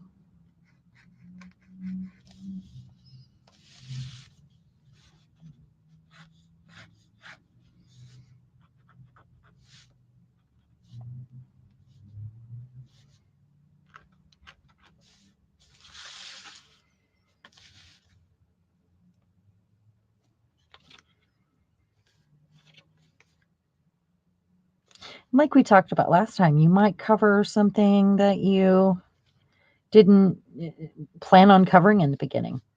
Maybe it's just evolved beyond that and you needed that layer to take you where you ended up. That's okay.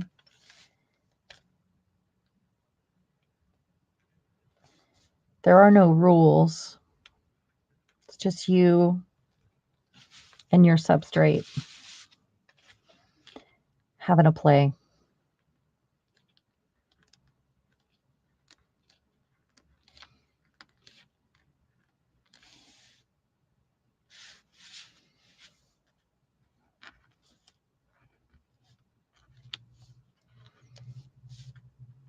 Like those. Kind of want more of those. There we go.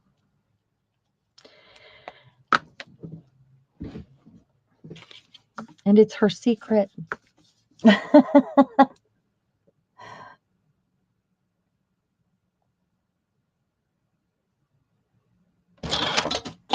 Uh-oh. Okay, I'm going to go up and read some comments. So give me just a moment here.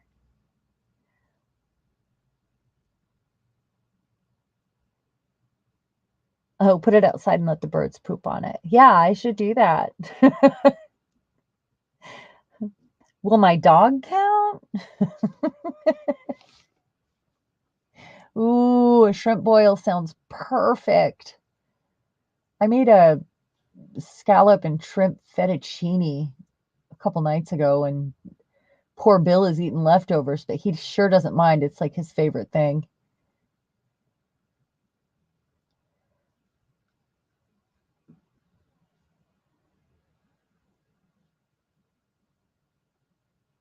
I think that's Patricia's Mo, I think that's Patricia saying, take it outside and let the birds poop on it. Is it Mariah, isn't that a Patricia thing? You know, spit on it. I don't even remember what all the other things were, but it was to make it your own, correct? But it does need more orange up here. This color. I like that it's sort of orangey red on 3. Anyway, I think that's good for that one. I'm going to leave that because I might go back to it. I might love it and hate it at the same time. I don't know, but it's all about this. So now I'm going to go to another page here. What time is it? You guys want to look at that 100-year-old journal? Is anybody interested in looking at my great grandmother's 1922 journal? I've been saving it. I thought it was fascinating, and I haven't looked through the whole thing yet, but I do need to. It's my step grandmother. It's going to her daughter, and I need to give it back to her. And I can either do a video separately, or I can share it with you now. It's kind of cool.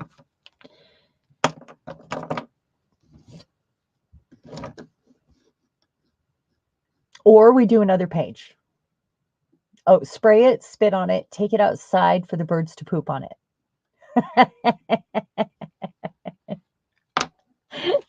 So I think a couple of you said that you were interested in doing oracle cards, correct? So that is something that we'll do, and we'll come up with another name for it because oracle cards might turn some people away. We don't want that, right? I'm going to set this aside and make sure that I don't have any paint on my desk or anything.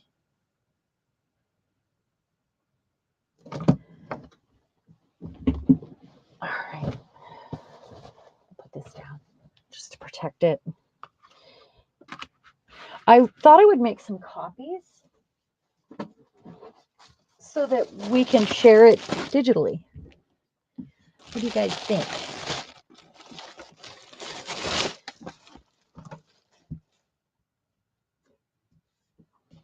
I think we're over time, but that's okay. Normally, I would keep these about 2 hours, and I will have more energy next time. But I'll have a lesson planned out again.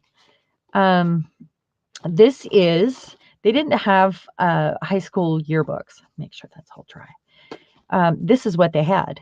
And this is actually embossed. It's raised, beautiful, beautiful texture. Let's open it up here. Make sure I got it all. I think this is so beautiful. And that's something I would like to scan in. I would love to have a copy of that. A writable copy where that is blank. Paper feels really good. It's almost like construction paper. These are something that she used markers on, apparently, and glued down. probably with flour and water paste.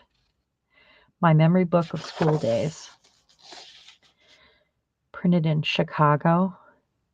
I do really like 1922, and I would not have expected these circles. I would expect more of an Art Deco feel, but bubbles, that's funny. Look at that. That's so cool. 1920, this was printed. But this is from the year 1922 to 23, her class.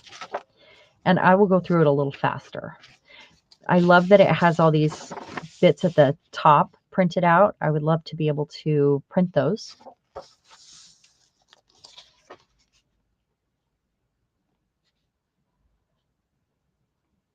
Affirmation cards. I like that. That sounds great. I think it'd be really fun, though, to use. We could either use playing cards to do them and cover them, or I actually printed out a bunch of, I'm going to flip through while I talk. I printed out a bunch of, on the gel plate. I just took the cardstock straight to the gel plate and used like the same 4 colors, so I can't tell them apart when I'm flipping through them. The only problem with the gel plate is you're going to get a slight texture from the paint, and there's no shuffling them. You would, which you might not want to shuffle your artwork anyway. But then we could do a collage on one side and put the affirming words or positive words and be able to sift through them when we need a pick-me-up. What do you guys think?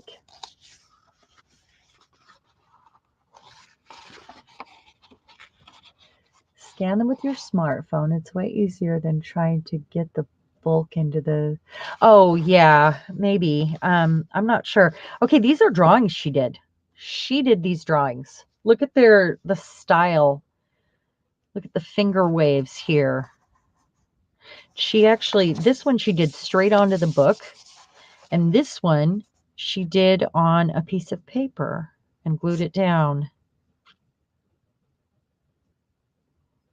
That's so cool. I think she's got a mohair sweater on. Look at the weird lines.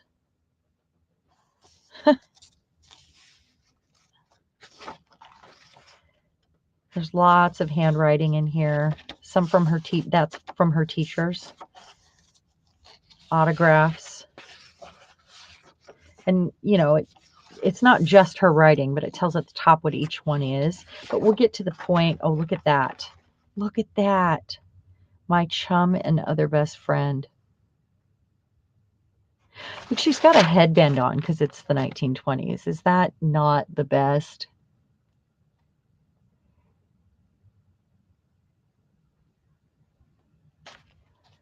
And there's a delicious piece of, I don't know how she knew to put this over it, but this is like a piece of parchment over the top. Here's another one. Look at that.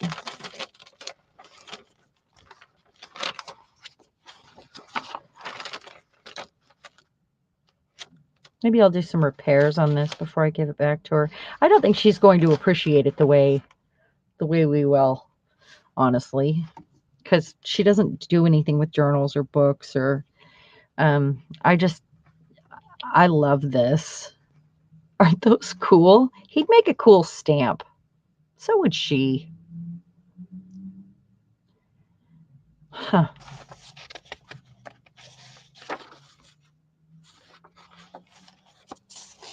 I don't know why this piece of plastic is in here, but maybe that's not a keepsake. I'll have to go back through it and read all these little things if I can make out the writing. I don't know what that's doing in there either. Certainly not old. Okay, so she did these things where she glued stuff down and she folded it up and glued a quarter of it or the top fold to it. And it's a letter or it's an assignment she got an A on. I see the A at the top and her teacher's marks. And then here's more of those. And look at how it's yellowed. I don't know how to open it. These are assignments from her classes. Oh, and there's newspaper clips in here, guys. Cause for worry. That's a good article. There's old paper clips and little things she's cut out of magazines or newspaper. There's more of this sort of stuff. Let me see if I can open it. I just don't want to rip it. It's so delicate. What is the deal here? I cannot. I'm going to end up ripping that one. It looks like that's another assignment. Oh, and it's just folded up in there. Look at those colors. There's little things from the newspaper in there again. All of her little dance cards are in here too, with the pencil intact. And wait till you see that tiny little pencil. The history of peace pact with the German government from 1918. Wow, that's World War I.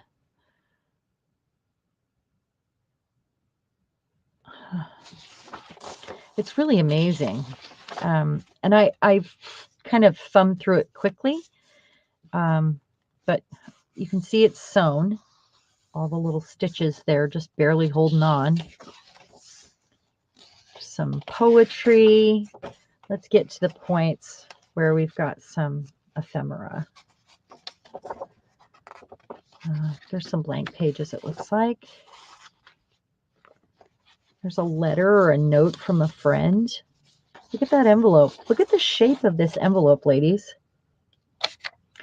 That is the actual original. That's how the envelope came. Huh. It's so cool. Yeah, we do flip outs now, and we didn't realize. We just thought we were adding more space. But that was really, really popular. I mean, I'm sure we knew a little bit of that. This is a little note from a friend. Oh, no, it's an invitation. It's a handwritten invitation. This thing is just falling apart. I don't want to damage it. There's another letter. There's an old stamp. I'll have to scan that. Okay, and there's all these little pencils in here. The dance cards have these little pencils too. Look how tiny. And where do I have to figure out how to make these. I think that's amazing. There's enough in here they could probably spare one. This is a dance card. There's all these names in here from a dance. That's really cool. This is a little drawing right here of a covered wagon. Oh my goodness. Look at this Easter card. Look at that. And the witch. And something else that opens, I'm sure. It's another invitation. Something from a card. Another. Oh my goodness. I think, look at here. It's a birthday party invitation. Can you imagine using these in high school? Because this was her senior year.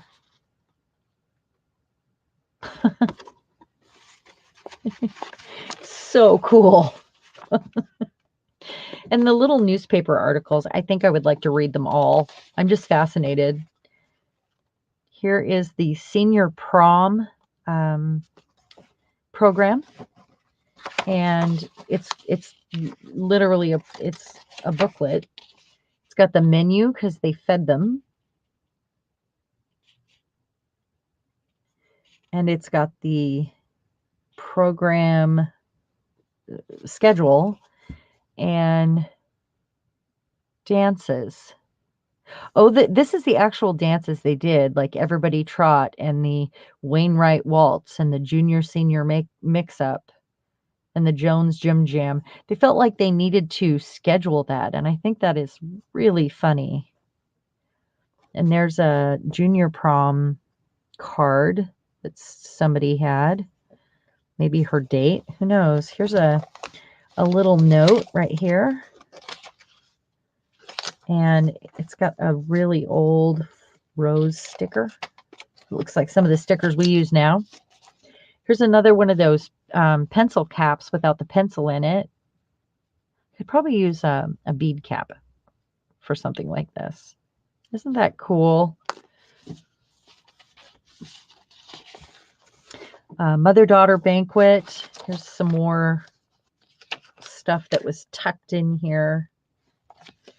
But it's a lot of this sort of stuff. Isn't that sweet? Oh my goodness. Okay, look here. Looky here. Okay. This is napkins that I don't know why she glued them. Look at that. Somebody painted that on there, or I mean that's like a marker. Goodness. I can see the paint. Wrote on it. Here's a dragon on the same crepe paper. Somebody was an artist. Oh, look at the geisha. I don't want to rip this. I don't know why it's glued like this. Look at the geisha. It's a geisha and a dragon. Look at that.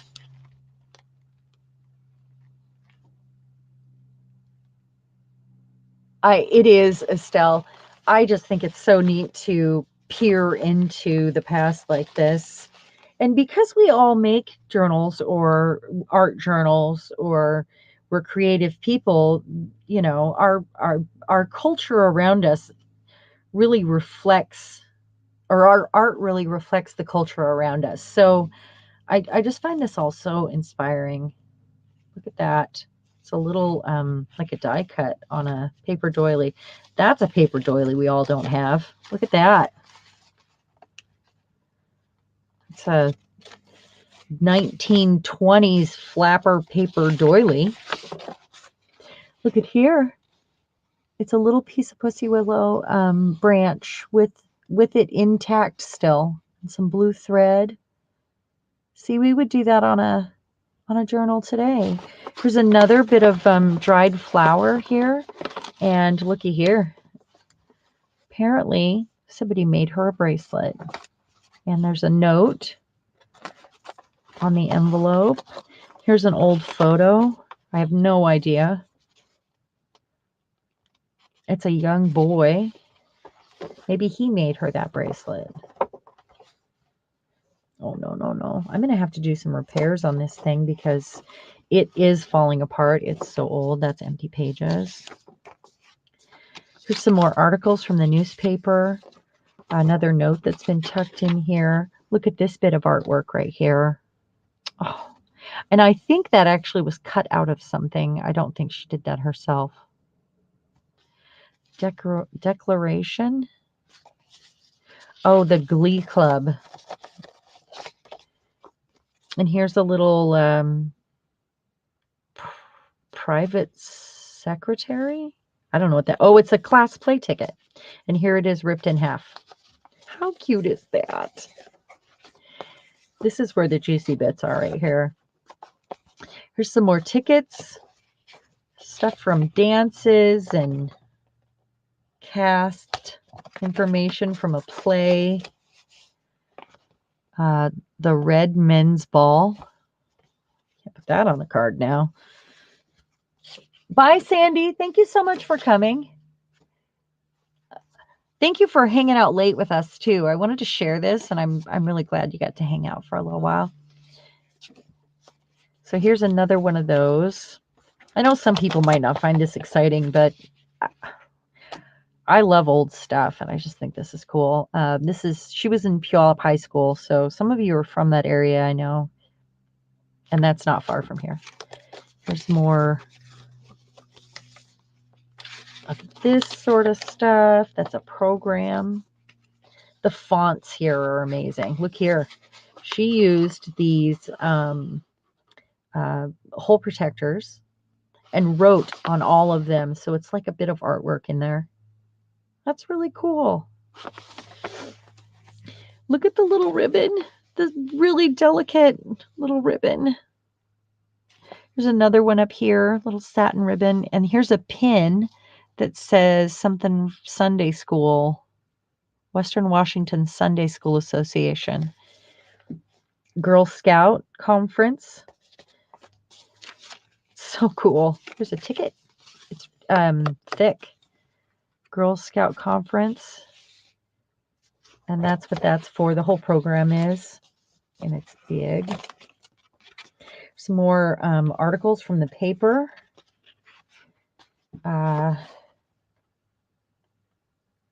Mother Goose Fantasy Program. Don't know what that is, but you can't put that on a card now.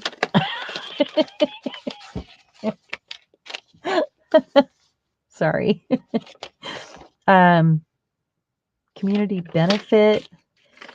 There's just so many cool things in here. There's another ticket, another program. Oh, look here. There's the actual tickets. I think it would be fun to recreate some of these pages and try to make them look this old. I think it's fun to look at something and try to come up with your version of it using different supplies. Look at the really cool details on that. It's a piano. Oh, baccalaureate service. Huh. That's a romance of Ireland musical comedy from a play. Tacoma Theater. There's another. That one's cool. That's a senior class. Adam and Eve was the dance. Wow. The dance theme or oh no, it's a play. The cast. Really fun. I think this one was a movie poster. I think I did look at this one. There we go. Look at that. Huh. I like the way she folded things and then glued one portion of the fold in. Look here, from the football games and the track meets. They don't have tickets like that now. There's more of those. Just the strings hanging around. Another one. Let's jump to the chase here. See if we can find. There's a section with photos. Look at those. Yeah, those need scanned. More. Here's one of those dance cards. And here's some more of those pencil caps. And a teeny tiny pencil. And these open up. Maybe it's not a dance card. I don't know what that is. It's committee something or other. But this is drawn on here to look like an envelope, but it's not that. Get to some more juicy bits here. There's a typed letter. I don't know what's in there, but it's sealed. Well, I'm going to need to know. More photos, all photos. Okay, we'll stop here. This is from the junior prom. Which is funny because I thought this was a senior book. But class of 25. Maybe she was dating a senior. This, whatever it is breaking off into chunks, and I don't know what it was originally. I think it might have been a picture. I don't know. It's very charcoaly. Look at this. Beautiful, flattened. It's really soft.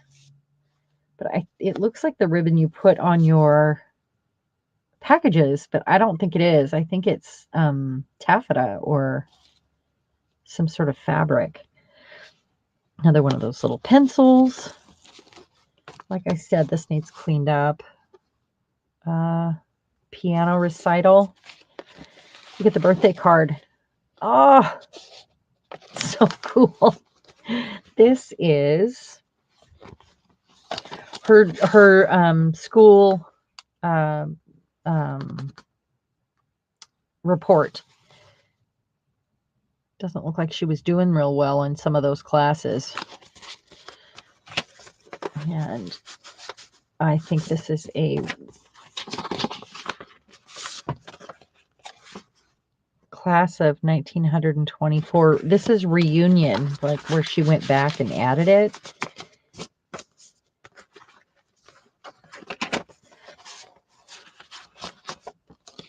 Reunion. I don't know why they have the reunion stuff in their senior book. I mean, what if nobody has it yet? Or still? Graduation exercise. It's pink. And we'll stop right here because maybe I'll take some photos for another day. This looks like it's off of a t-shirt. It's cut out. There's a cute little tag. I don't know what it's for. Meal ticket for the OSC. They're Mormon, my step family, well, and my mom, but they did a lot of things like that, and it's you see it a lot in this book. Conference songs. There's another picture. Cute. There's the card. There's another one in here. Anyway, I think that's so fun. Bye, Patricia and Mariah. I know we went over today. Thank you so much for hanging out with me and for putting up with my slow brain today, because I definitely have slow brain today. Everybody got quiet on me. I hope you all enjoyed that. It's really cool. You guys have a great day, and thanks for stopping by, and I'll share some pictures in the group. I'll make some more of these with the same, and I'll do more creative, less tired spreads.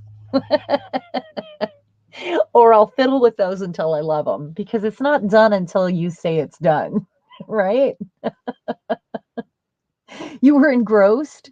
Oh, I'm so glad. I'm glad I ended with the journal then.